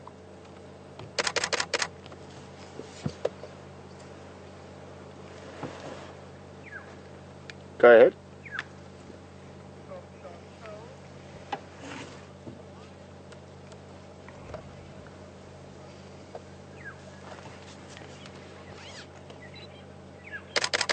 Good afternoon, Chantal in Canada. Thanks for joining us this afternoon. Chantal would like to know why hyenas are considered to be closer to the cat family and the dog family. To be quite honest, Chantal, they actually it's quite a difficult or misleading question because they're not really dogs nor cats. They're probably more closely related to your mustardades, sorry, not your mustardades, your like your honey badgers and your mongooses. But basically it would be that when in the genetic split on that sort of evolutionary tree, they would have split closer from the cats than from dogs. Just so we can hear something going on in the background there. It's the same hyena, he's vomiting up a bit more.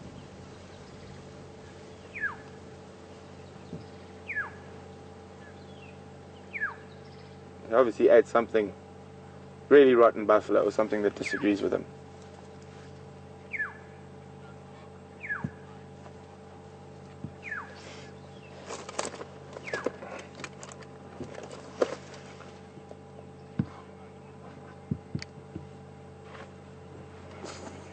Philemon's dip Nisikaya is active.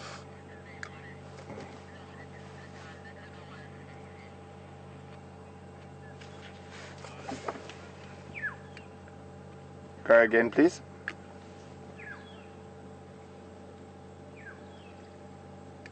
Sorry, could you repeat the question?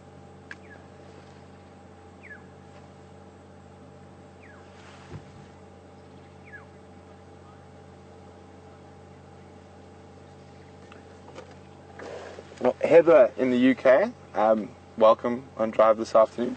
Heather would like to know whether hyenas need to mate frequently, like lions, or just one copulation is okay. Heather, to be honest, I'm not 100% sure. If I remember correctly, that they do mate multiple times, but not to the same degree as lions, not sort of every 15 minutes for 5 days and forget about everything else. Because they can be quite sort of stationary in one place with the den, so that a lot of animals visiting the den, the females will tend to almost force the males to mate with them while they're around the den. But I'm not 100% sure on that. I'll see what I can do when I get back, and I'll post the answers on Twitter.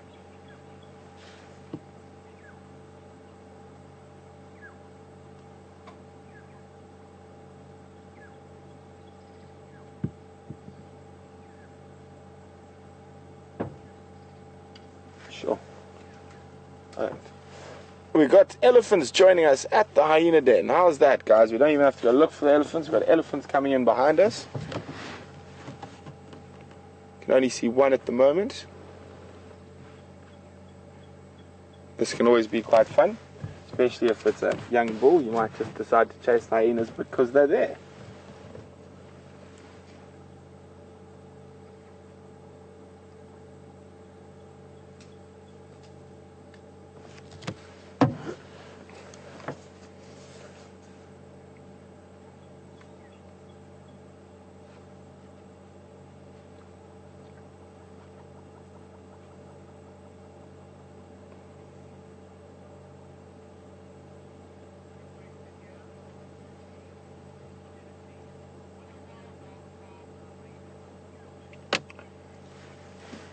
Afternoon, Lucy from Tennessee.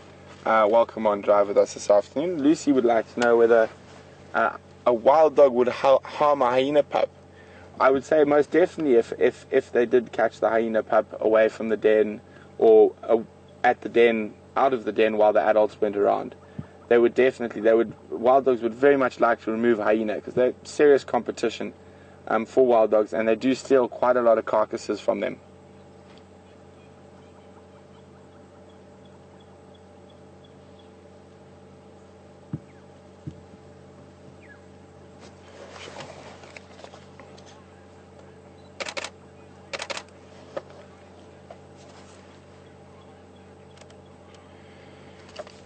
Afternoon, Laura from Happy Valley. Welcome on Drive with us. Laura would like to know whether there's a way for a hyena who is lower standing in the pack to move to a higher spot in the pack.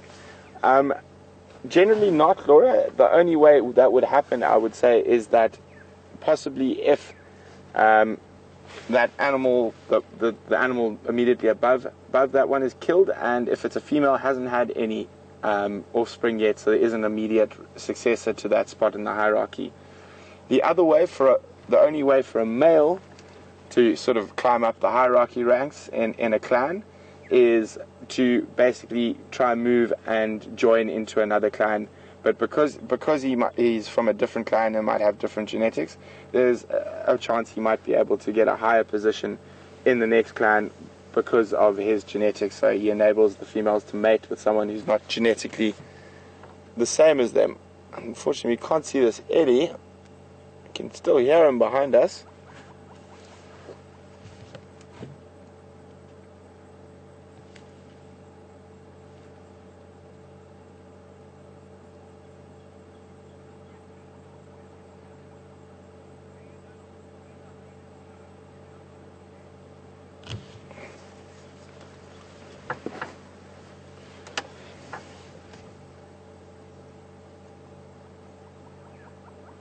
Afternoon, Lynn in Canada.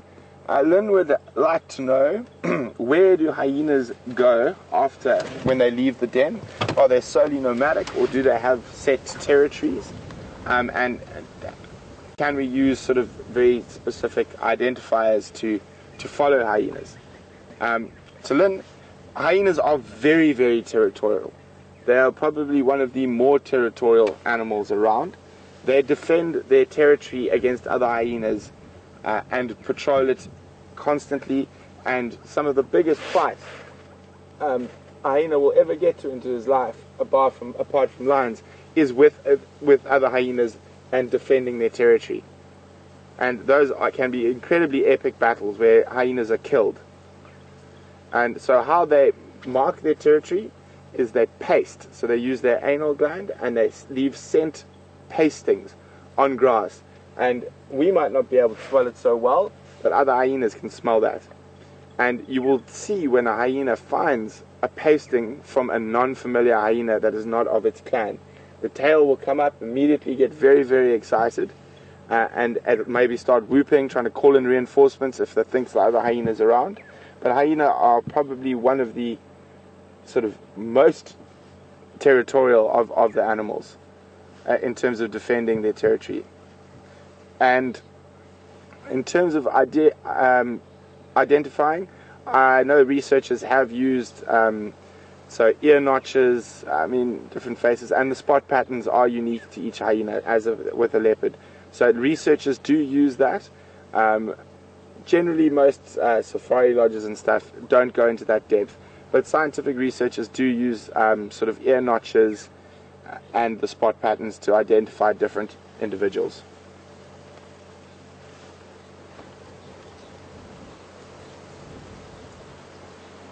I think the baby seems to have gone back down the hole.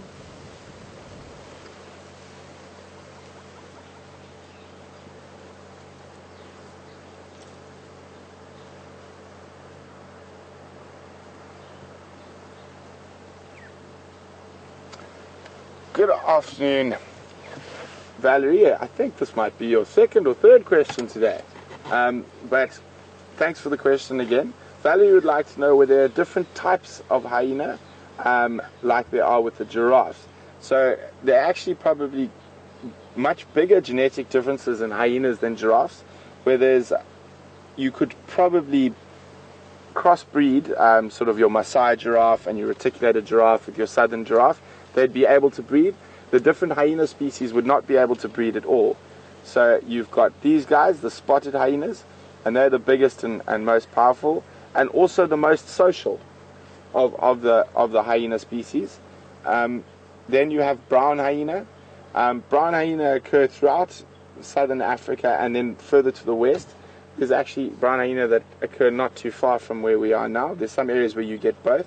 But generally where you have a high population of spotted hyena, like the Sabi Sands, they outcompete and chase the brown hyena away. The brown hyena is best known as sort of the strandwolf, which basically means the beach wolf, because they're able to survive in an extremely arid desert climate in Namibia, and they patrol that coast, the skeleton coast on the desert in Namibia. And they pretty much only go up as far as southern Angola. Your third hyena species is called a striped hyena. That is the smallest of the hyena species, and they occur from around the Maasai steppe in northern Tanzania all the way through Asia into India. There is another animal that is part of the hyena family, but it's not really a hyena, called an aardwolf. It looks very similar to a striped hyena, but quite a bit smaller. But he only eats termites, where the other three are carrion and meat eaters.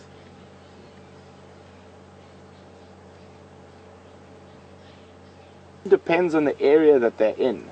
So in an area where it's easy, where there's sort of possibly a high lion density or high leopard density, they do scavenge quite a lot.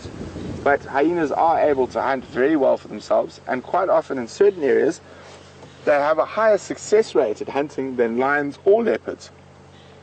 And in the Ngorongoro crater in Tanzania and the Chobe Savuti area of Botswana, you can get clans of hyena upward of 100 strong that will hunt adult hippo and buffalo, and completely, almost barely scavenge from the lions. But one must remember, the hyena is the supreme opportunist. So he will scavenge if he can, because it's much easier than having to expend his energy to hunt.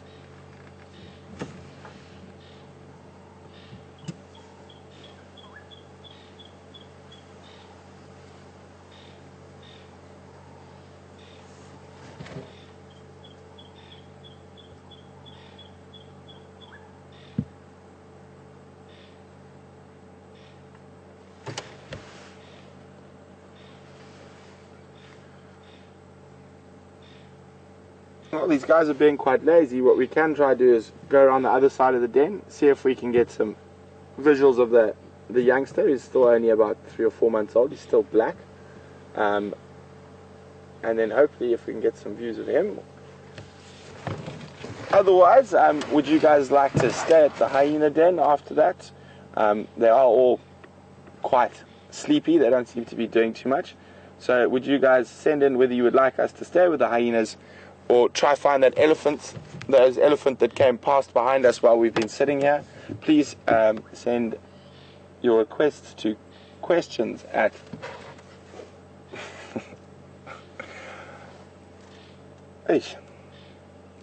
hashtag Safari Live, or questions at wildearth.tv. Thanks, Brian. Oh my goodness. Don't know why. So you'll see now, because the animals are lying very close to me, I'm going to start and then let the engine run, because they might get a little fright when we start if the immobilizer's off. See? So now we'll keep still and not move. So just let them relax, so we don't want to disturb them too much. There we go, nice little stretch. And boom, boom. One more head to drop. There's always one who's got to be difficult.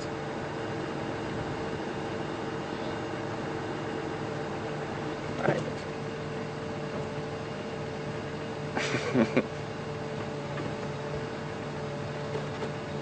You'll notice he might watch the tires as they move.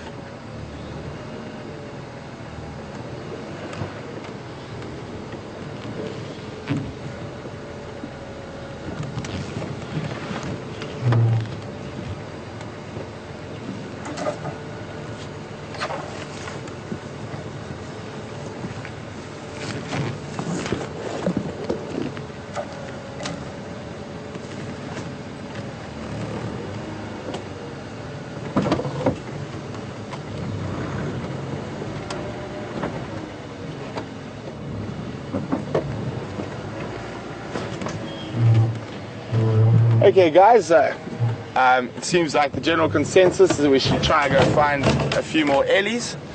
So if we don't get a nice clear view of the little cub, we're going to continue on and try and find those ellies again.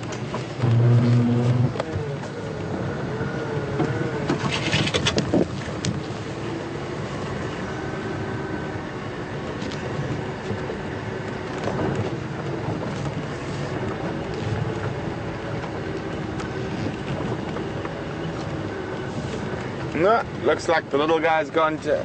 Oh, no, that's Dupundula. It looks like the other little guy's gone to have a nap. So I think we're going to head on and see if we can find some elephants. Just going to try with that bull who came past us now while we're sitting in the den.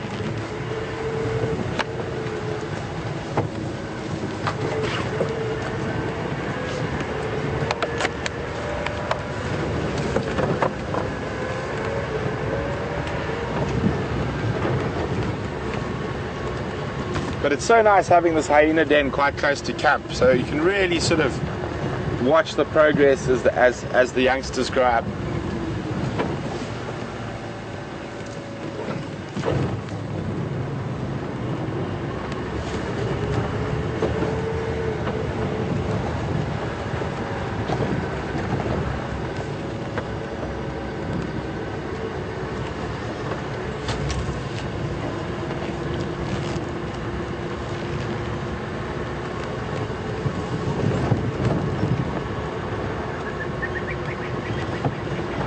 So what we're going to try to do now is see if that elephant is still sitting in the block here somewhere, or is he's actually crossed over this road.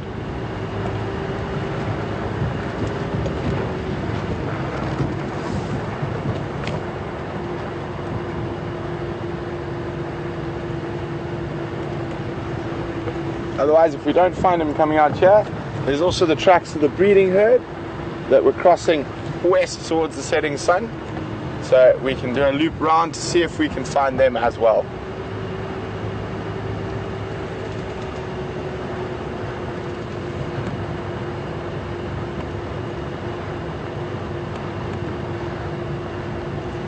It would have been about here.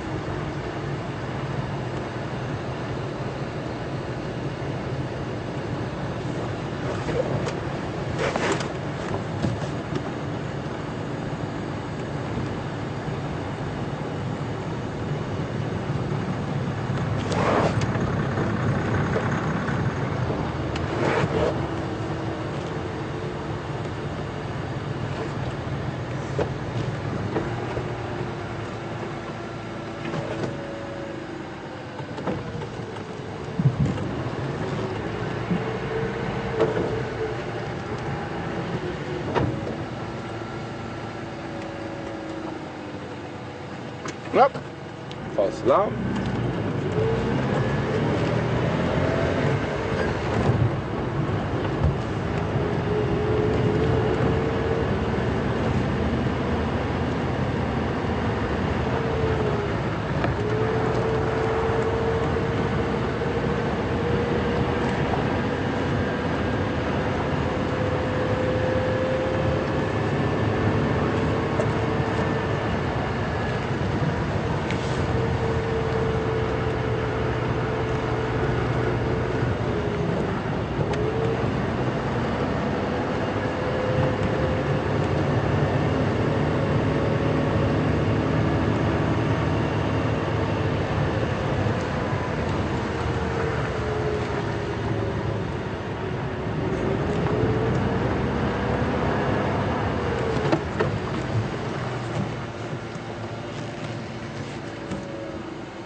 Okay, so seems like the direction of all elephant tracks this afternoon is west. It's another small little breeding group. The track's also heading west. So what we're going to do is we're going to head up to what I think I remember being called Catherine's Road. Is it Catherine's Road? Rebecca's Road. And to Zoe's Road, and see if the tracks are generally heading up towards that direction.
Nice thing about going up to Rebecca's Road and Zoe's Road is it's going to give us quite a nice view from quite high ground looking down towards a drainage system.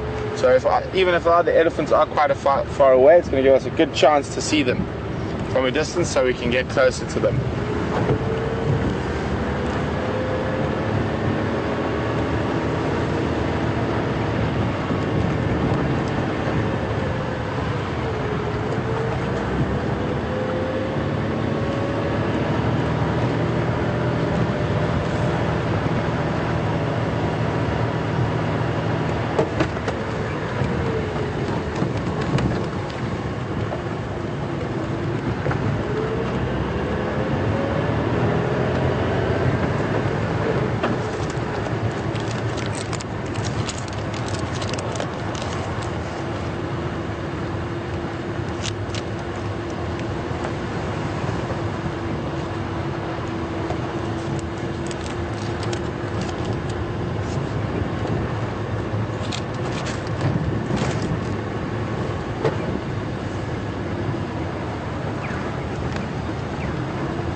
See him.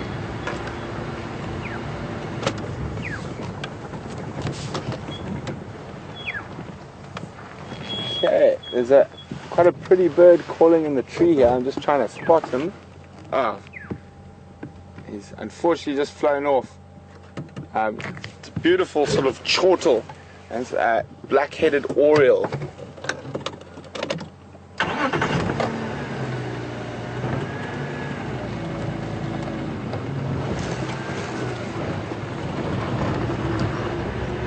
Let's see who was with us this morning and who's got a good memory. I'm going to stop up ahead here shortly and you can tweet or email us what did we see at this exact spot coming up this morning.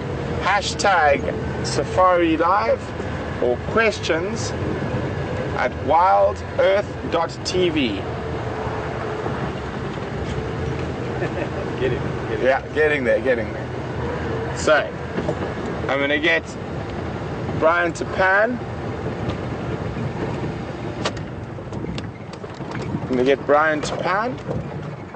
And who can tell us what we saw in this exact spot this morning? Sorry. Who can remember? Nice brown ivory tree on the left. But what animals did we find in this exact spot this morning? Hashtag Safari Live or email questions at wildearth.tv.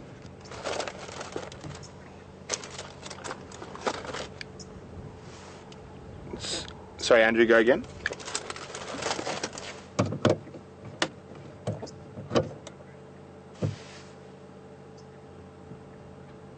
Oh, some wildebeest here this afternoon. Good old canoes.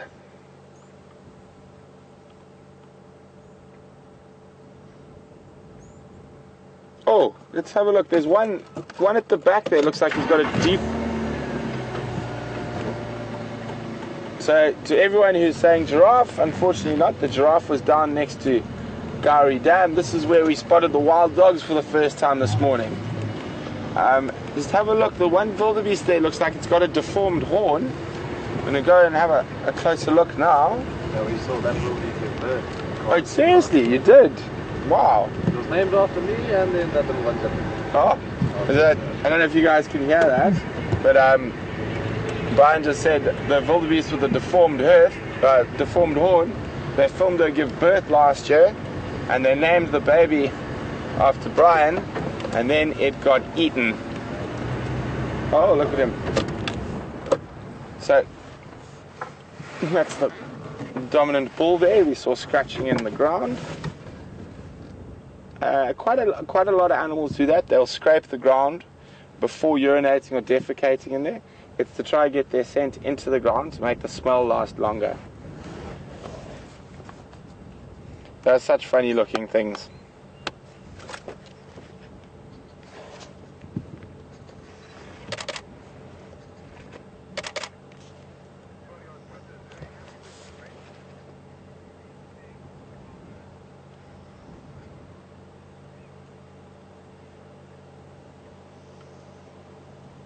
Well, thanks for all the positive feedback on Twitter, guys. Whether the answer to the next question, I can't say 100% just yet.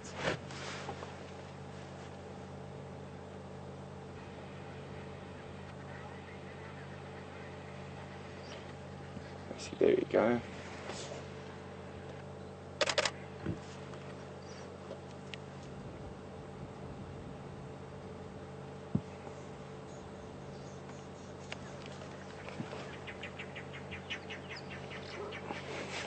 Did I miss it?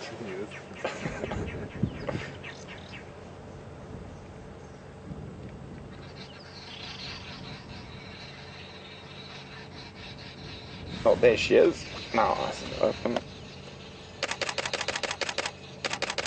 It's quite a unique deformity, that one.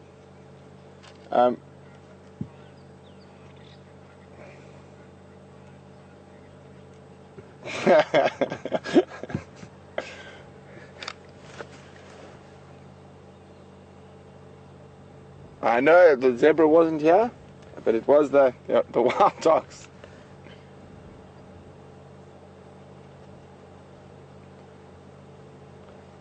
So I mean that's great for guys like Brian and Mark and that spend a lot of time out here, that they can actually build stories around the individual animals, that they know the individual animal that's got the deformed hurt.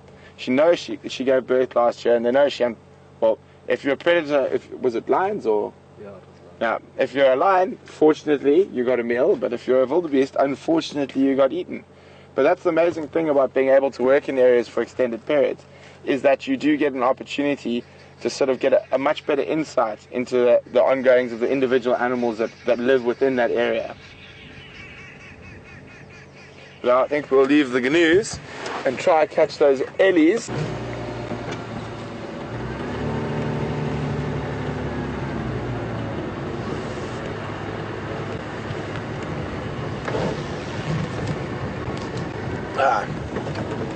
Afternoon, Jonathan. Thanks for the second question. Jonathan would like to know what is the difference between the two types of wildebeest we get in South Africa.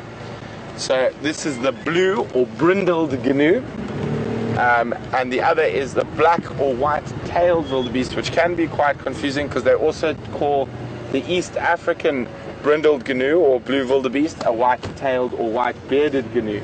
But the main difference is our blue wildebeest are a sort of far more low-veld species. They occur from the mid-veld down to the low-veld, whereas your black wildebeest is a high-veld species. They've got very different shaped horns. Unfortunately, I don't have a book with me that I can show you. But so basically the black wildebeest's horns, instead of going out and around, go forward and up like that. Is probably the best way to describe you. There are a few subspecies of blue wildebeest, But now these are subspecies, or not truly completely different species, like the migration in Kenya and Tanzania. That is a blue wildebeest, but he's got a white beard and a white tail, rather than having the black beard and black tail. In the Luangwa Valley in Zambia, you've got something that's got called a Cookson wildebeest, and he's sort of got lighter pale stripes down his side. And also in the Selous Game Reserve in southern Tanzania and in southern Mozambique, you have a Nyasa wildebeest, which actually has a white chevron across his nose like a kudu does. Very difficult to explain why these little sort of nuances happen in certain areas, but with the Cooksons and the Nyasa, they are separated by large rivers or large mountain ranges. So you could find, if you looked at them over sort of another 1,000,000 years going forward, or even another 500,000 years going forward, they could actually turn into a completely new species that wouldn't be able to mate with the current ones just from being in an isolated area.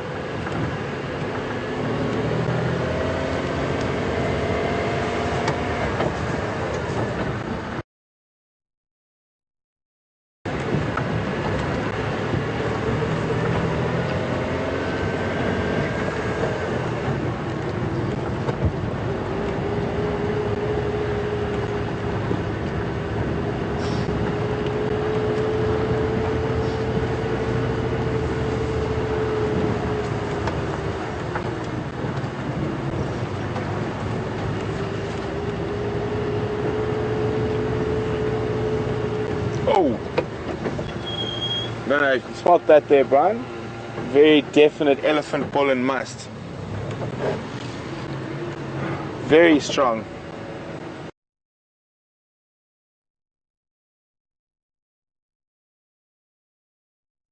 And that means we're on the right track, because he's going to be chasing the girls. And I'm going to go ahead for a little bit. Actually, no, I think I'm going to stop here. I'm just going to listen for a few minutes to see if we can pick up, because often when there's an elephant, bull and must and he's chasing after the ladies, there's a lot of noise and trumpeting and grumbling that goes along with it. It's amazing. That smell he could have passed here 3-4 hours ago and that smell would still be here.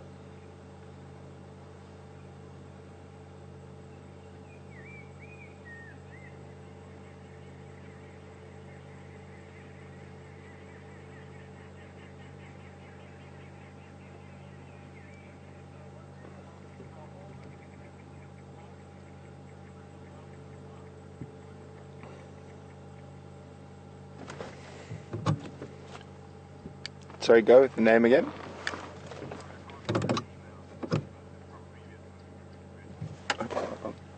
Oh yeah, sorry, someone asked how old I was.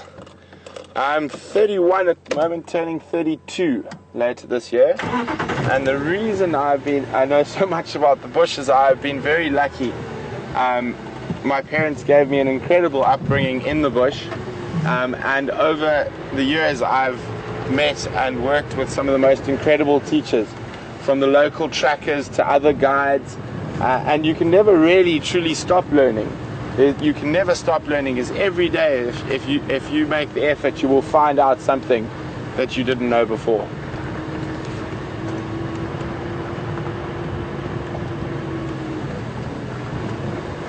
We're still getting that smell of elephant, bull and must. There's some tracks on the road.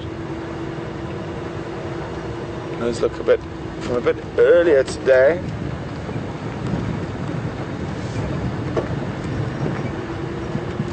Let's just try to figure where the next road goes.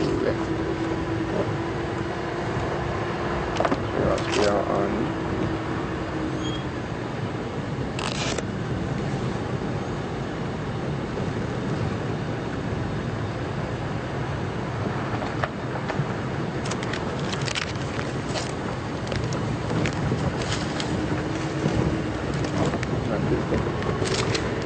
Okay guys, just figuring out, judging from where the majority of the tracks we're seeing, what's the next road?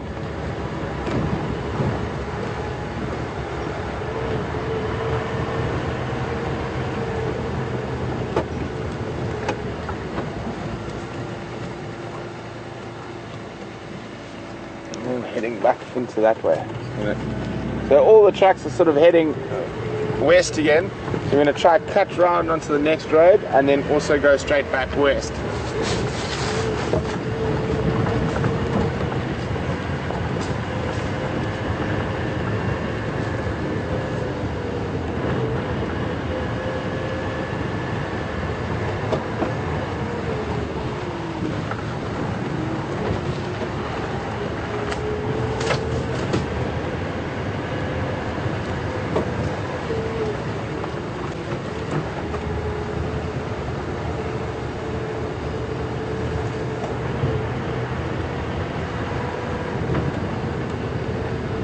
So I say this is one of my favorite spots that in the last 2 drives that I've seen is up here on Rebecca's Road, looking down into these drainage systems.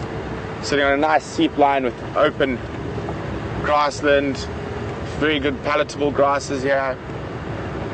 Just really, really beautiful view down towards the drainage line. There's a quote, actually no, not sure if it's an old Ernest Hemingway quote. Miles and miles of Africa.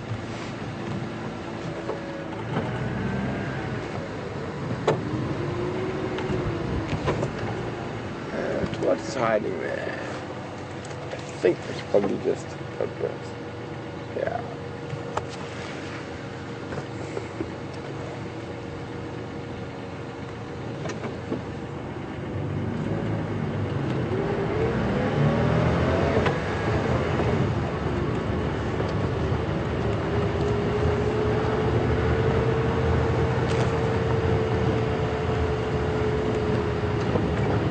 So apparently you guys are a lot faster than me. Because the thumb appeared and I missed it on the monitor. Very sneaky thumb that is.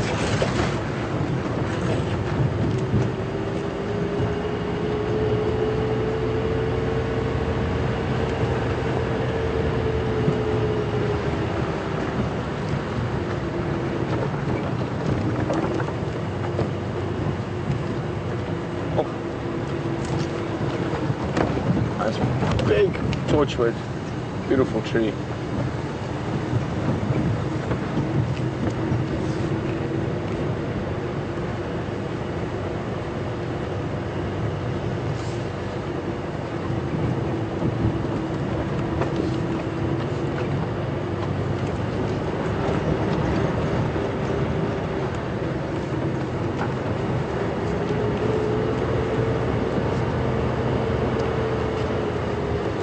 Well, we're back on the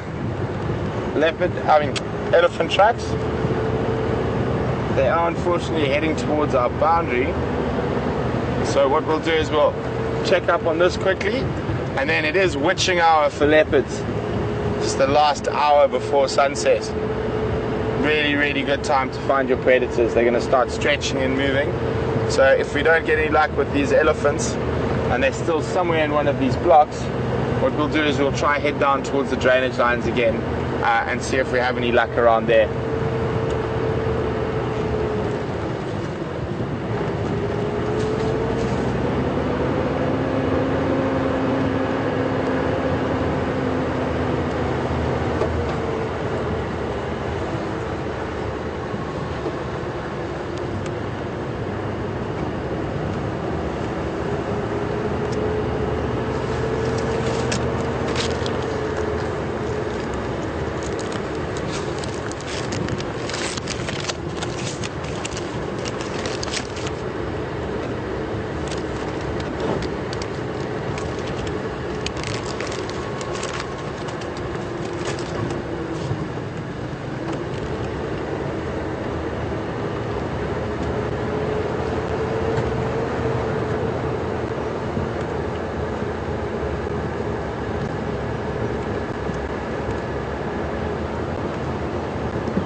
There we go. I'm pretty sure. I think I saw. I'm not so sure. Oh, I saw a grey bum through a gap there.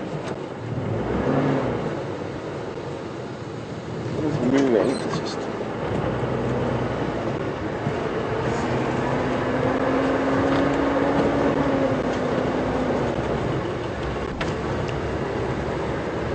Could be. I so much want to see elephants that I'm imagining them now.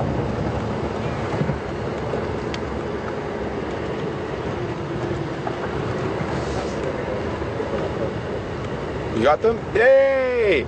So some educated guesswork and good spotting from the cameraman, and we have caught up with them.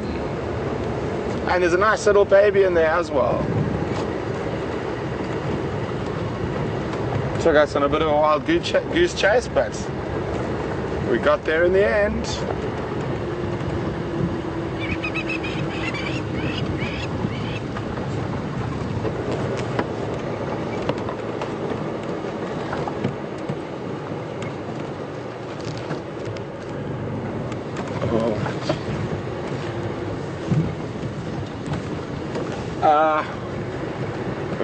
Harry, welcome on Game Drive. Harry wants to know whether I've read The Elephant Whisperer about Lawrence Anthony and what is my take on his interesting relationship with wild elephants. I have not read the book, and unfortunately I don't know enough about Lawrence Anthony to comment too much on his relationship with those particular elephants.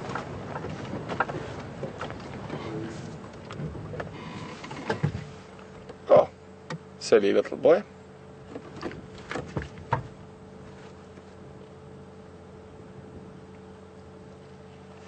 I can hear a few more up to our left as well. Nice.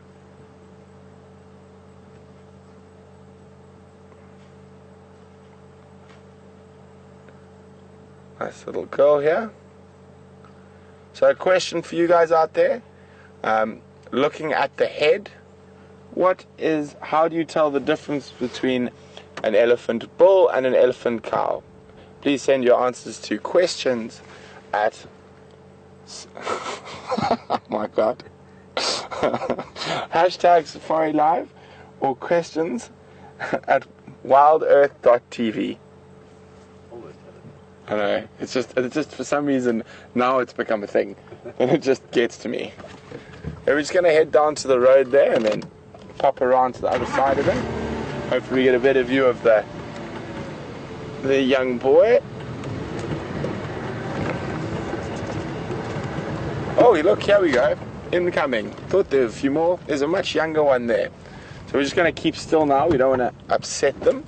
You can see that it's probably her first calf looking at her age. So she's a lot more nervous than the big female we saw here. Is much more relaxed, probably had 3 or 4 calves already. So we don't want to put any pressure on them and we don't want to cause them to be angry or aggressive with us. So we'll just let them go past. And you can immediately see by their behavior that they're not 100% relaxed. And in those situations, you never want to push your luck, especially not with an animal that is much bigger than you.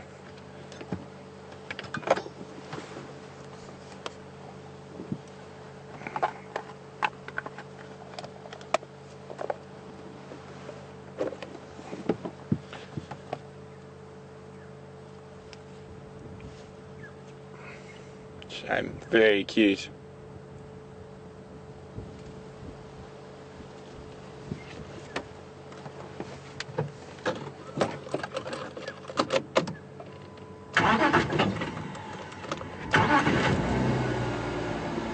You'll probably notice when they get closer to that larger female, who's probably, or if not the matriarch, one of the more senior females, she'll probably calm down and feel a lot safer with the calming influence of the rest of her group around her.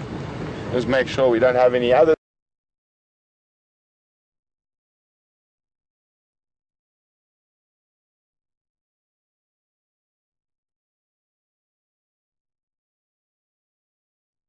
more rounded forehead.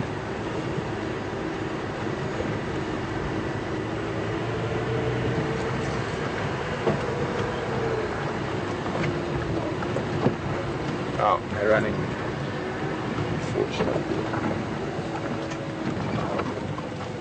Unfortunately, those ellies just don't seem to be calming down nicely, and they actually look like they were running across the road. We'll just catch them as they disappear. And with them not being 100% relaxed, I'm not going to keep pushing them. We had a nice sighting of the babies in front of us, and we had a nice sighting of the older female. And again, we don't want to push any animals and put ourselves or the animals in a dangerous position. So we're going to continue on, and now that we are in that witching hour, when the things with big teeth and claws start to move around, hopefully we can get lucky with something we haven't seen yet today.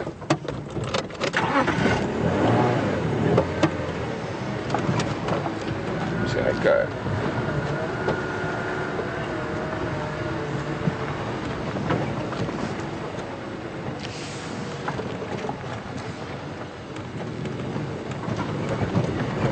Oh, sorry there, Brian. It's quite a bumpy road.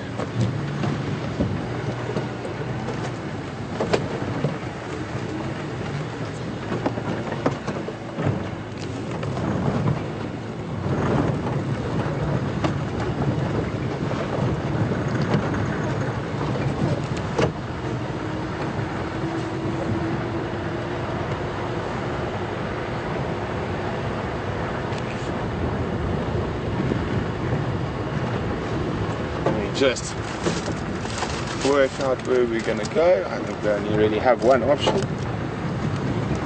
But funny if it takes us back to the main road.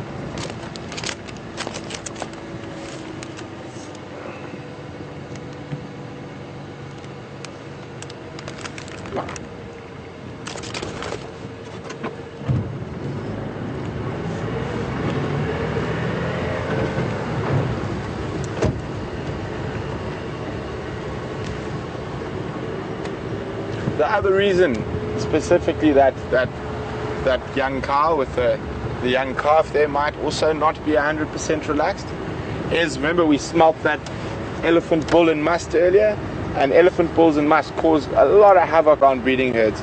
So he might have caught up with them somewhere and trying to chase or find a female to mate with, but there might not be any females in estrus.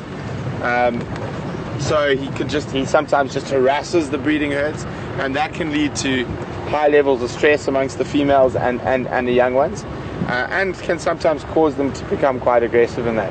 That could be another reason why those elephants weren't as relaxed as they sometimes are.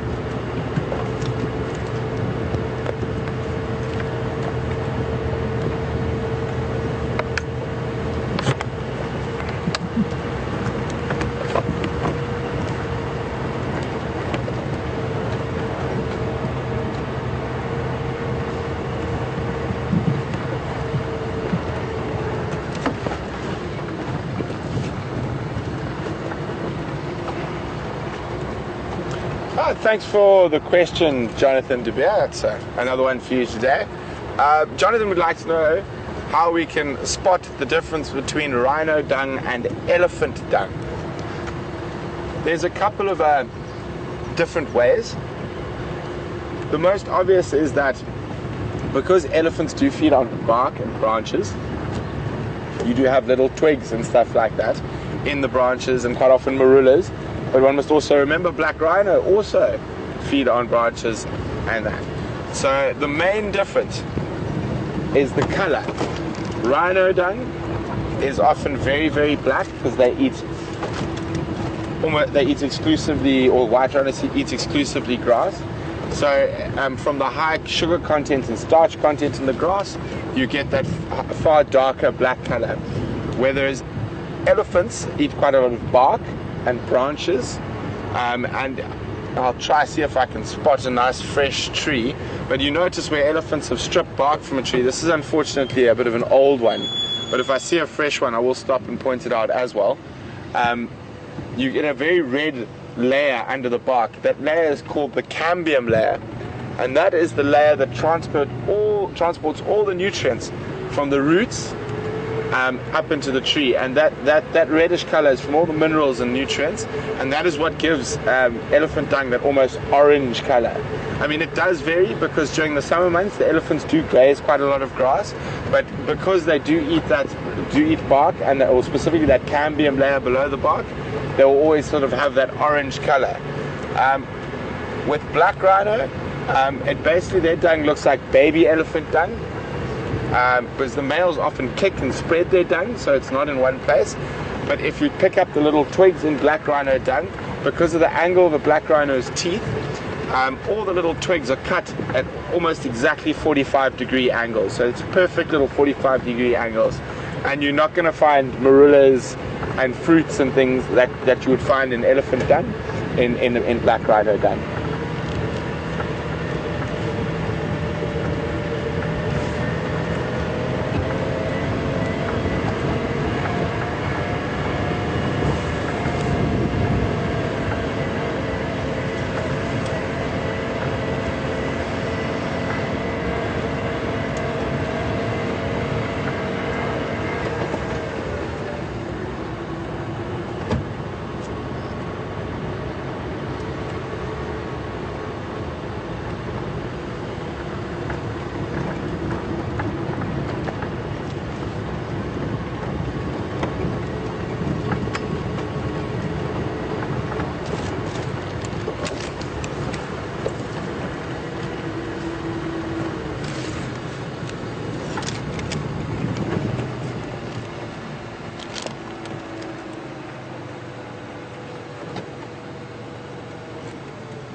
You can see that. Just see the Drakensberg Mountains in the distance, and there's some lightning out towards the mountains as well. Fortunately, still quite far away from us, so we're not too worried about getting wet just yet.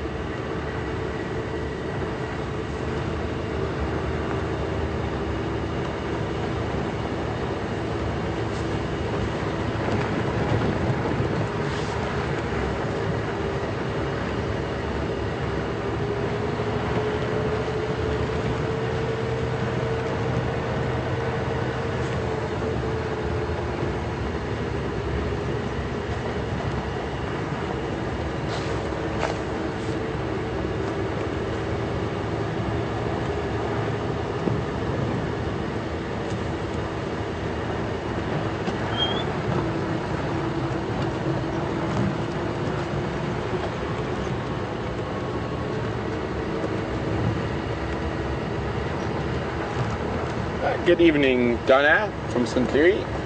Donna would like to know what is the most amazing thing I've witnessed in the park. I'm presuming she's talking about in the Sabi Sands. Oh, that's a good one. I've been very lucky. I've seen some very interesting sightings in this park.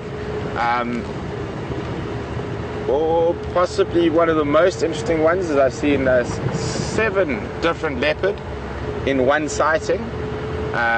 There were 5 females there, 1 adult male and 1 sub-adult male, and all 5 females were trying to mate with the adult male at the same time, and all fighting over who gets to mate with the male.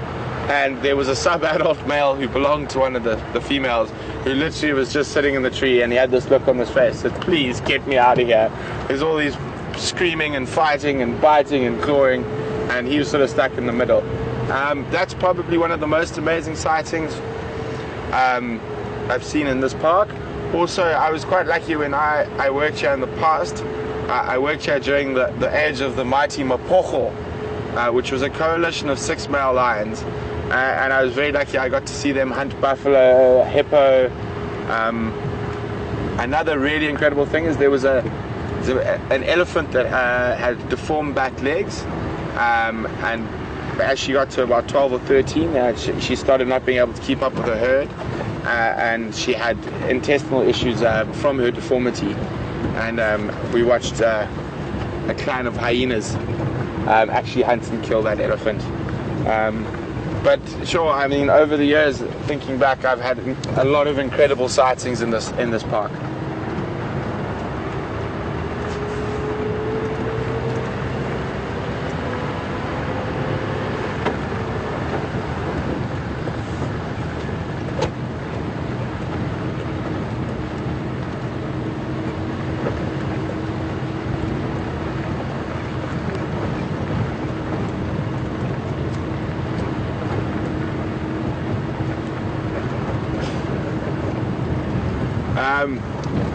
And there's a lot of questions about my how would we say this lightly, status. At the moment, I am single, not married, and I don't have any children. I travel a bit too much around Africa for relationships and children.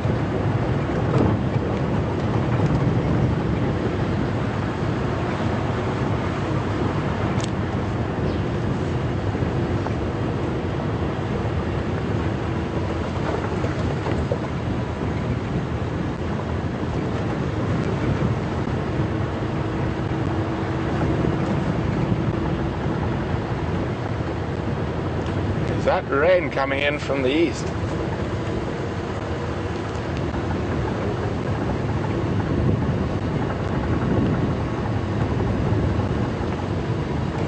Evening, Jeffrey, from Texas. Jeffrey would like to know whether you can tell whether an animal is sick or diseased from its dung. In certain cases you can, especially certain animals you will find parasites in their dung, like flukes or tapeworms or even bot larvae. And also with a lot of animals, if they have a runny stomach, sort of an upset stomach, with animals it can be very, very serious, and especially with younger animals, if they have a runny stomach, there's actually quite not much you can do. And I'm saying that having raised a few wild animals when I was younger, and my mom raised quite a few as well. But you can in certain things. With other times, like with elephants, you could probably see if an elephant's really old and it's lost its teeth, just by the fact that it wouldn't be able to break down as much of its food. And an elephant, when it only digests 30 to 40% of what it eats. So with an elephant, you could probably see when he's older that he's digesting even less of that. That there's almost sort of all roughage left, and it hasn't managed to digest anything.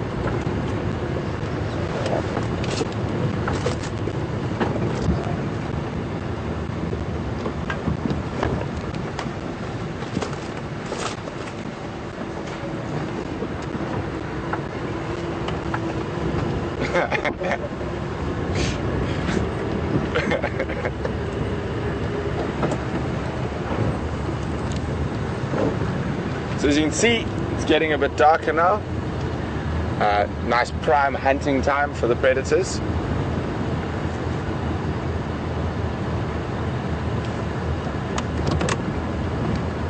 Sorry, go again.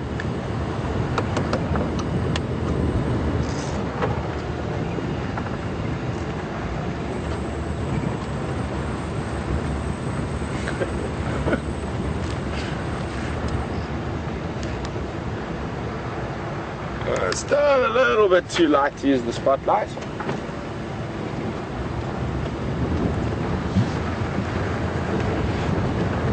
And what we might possibly do now, as it is quite dark, we might try one last shot at Gowrie Dam. Because I mean, last night Tara was quite sure there was a leopard in that area, and this morning we heard those alarm calls there, and I thought there might possibly be a leopard in the area. It's the right time of the day that they might come out of the drainage line in the thickets and start either patrolling territories or heading out hunting. So I think it might be worth one last squeak down that part of the world.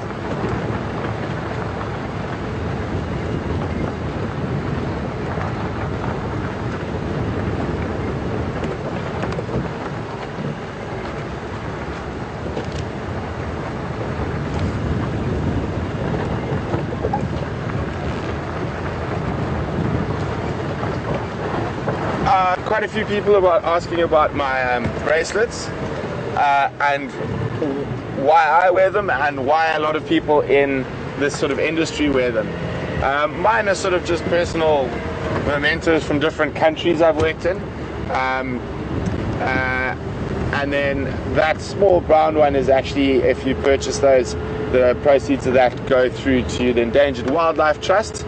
And this brown one in particular is for wild dogs, which we all know by now is my favorite animal. And then that one's from Zambia. It's been a bit of days. I've even tried to do some repair work to it. That is actually a gift from a very dear friend in Cape Town. She's got mine. We swap, and then when we see each other again, we swap again. And this is from Tanzania. I used to have a few more, but they break and whatnot, and sometimes you replace them, sometimes you don't.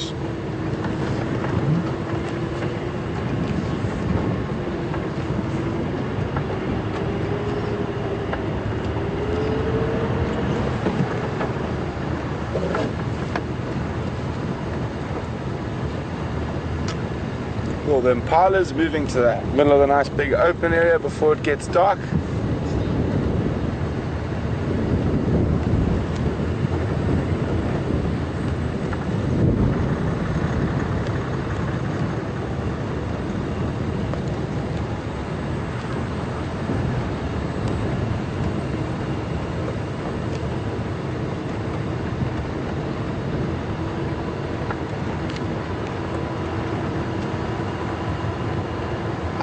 Good evening, Carla on Twitter. She wants to know how I found out about this job opening.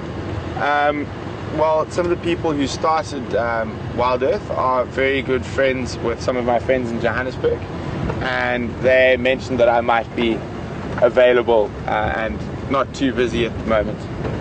So that's how we got involved. Oh, the Ellie's all over the place now. There's some more elephants coming up as we head down towards the dam. Where did you see them, sorry? I didn't catch them. Right at the dam. Okay, well maybe we might get some nice last minute shots of Eddie's having a drink.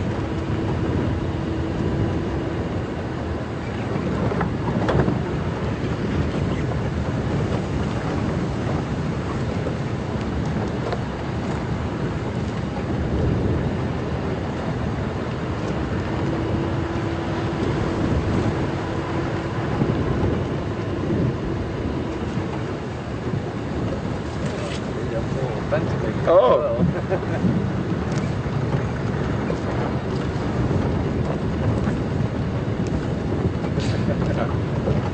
Thanks to everyone who's taking the mickey out of me on Twitter, because I can't remember questions at wildearth.tv. See, now I get it perfect. Hopefully it won't take me that long to remember. It looks like Brian might have seen a phantom elephant. Belly's on the brain. Belly's on the brain. Everywhere. Let's go wait on the wall.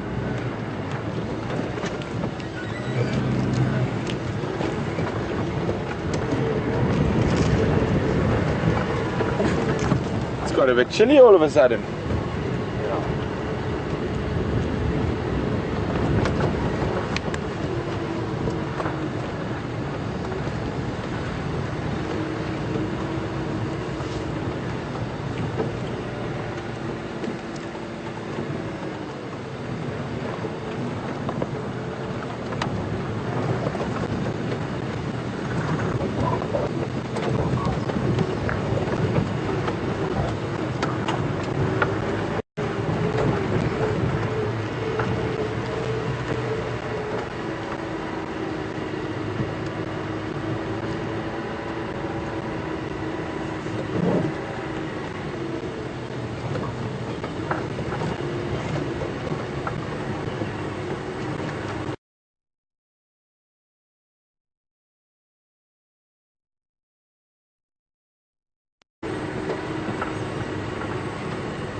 Oh, wind's picking up again. So we're back where we started. We're just going to sit here and have a little listen to see if we pick up any alarm calls coming from the drainage line, where we're pretty sure there has to have been a leopard around here in the last couple of days. So hopefully it is the right time of the day that we might hear something. They come out of the drainage line and start moving on the roads. So we're just going to sit here tight for 2 or 3 minutes. If we've got nothing, we'll check again on the other side of the drainage line, see if anyone's come out into that side and started walking down the road.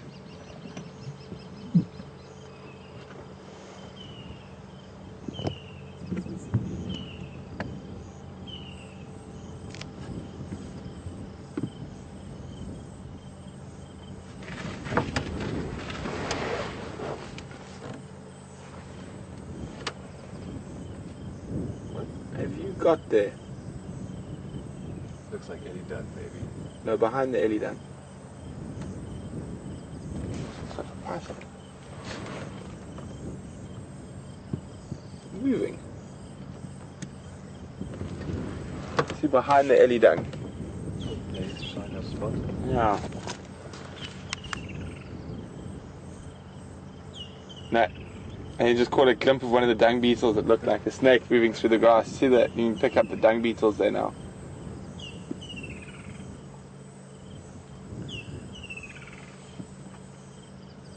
Okay, so we can't hear anything, so we're just going to pop across, have a quick look on the eastern side of the drainage line.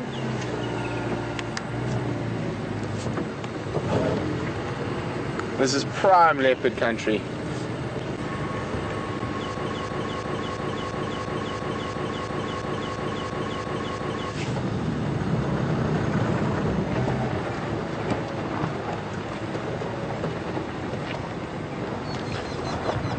Good evening, Steve. Steve would like to know whether elephant behavior changes at night. It can do. Elephants are not very fond of lights. That's why we try not to shine spotlights on them if we can help it. They might move a little bit less. It also depends on the time of year and how pressured they are for food. So very fresh ellie dung. So if they are pressured for food, they might behave similarly as they do during the day and feed on through the day. Otherwise, sometimes they can tend to rest a little bit like they would do in the heat of the day during the dead of the night. What changes elephant behavior more in Africa is probably the reaction to human behavior. So areas where they're under a lot of stress from poaching or often have sort of run-ins with local farmers and villagers, you will find that the elephants then become far more nocturnal to try to bring down their conflict with humans. Nightjar. Nightjar.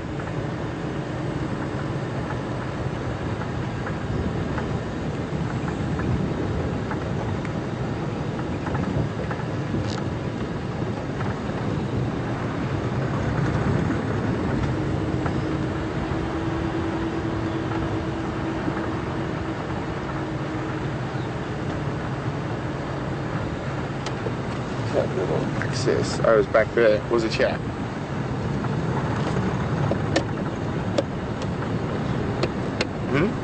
too sure. I'm maybe a little further back. Yeah. Oh, we got a bit of a short. Yeah, what you can do is those vehicles. Oh, these there. Yeah, they give me side lights. Yeah.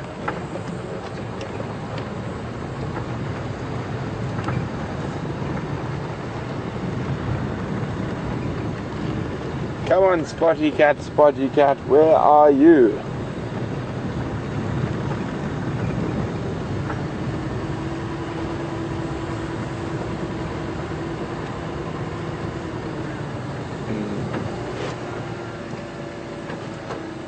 Let's have a quick look at that big jackalberry.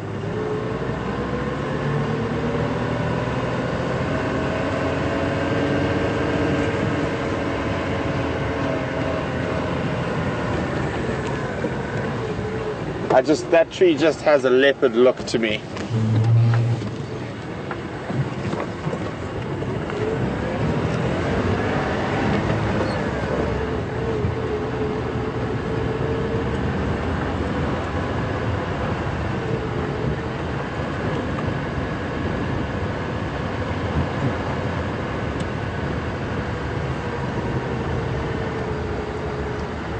Not even a bush baby.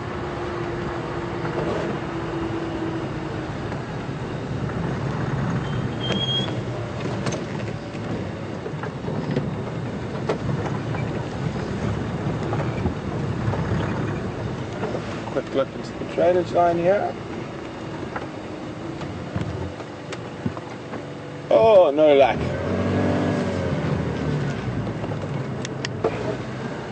It's a fantastically beautiful African ebony tree. Nice, very big one. One of her favorites for leopards to escape the heat of the day in.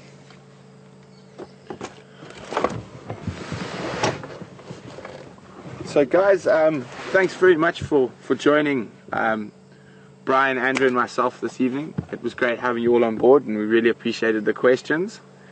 And I'd just like to say thank you for all the support, and hopefully I'll see you guys soon.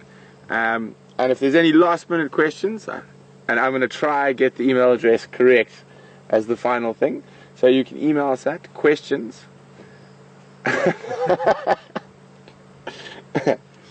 oh my goodness, hashtag at Safari Live or questions at wildearth.tv. Wow, that is quite embarrassing. That is really embarrassing, actually. So, any last minute questions, please, guys?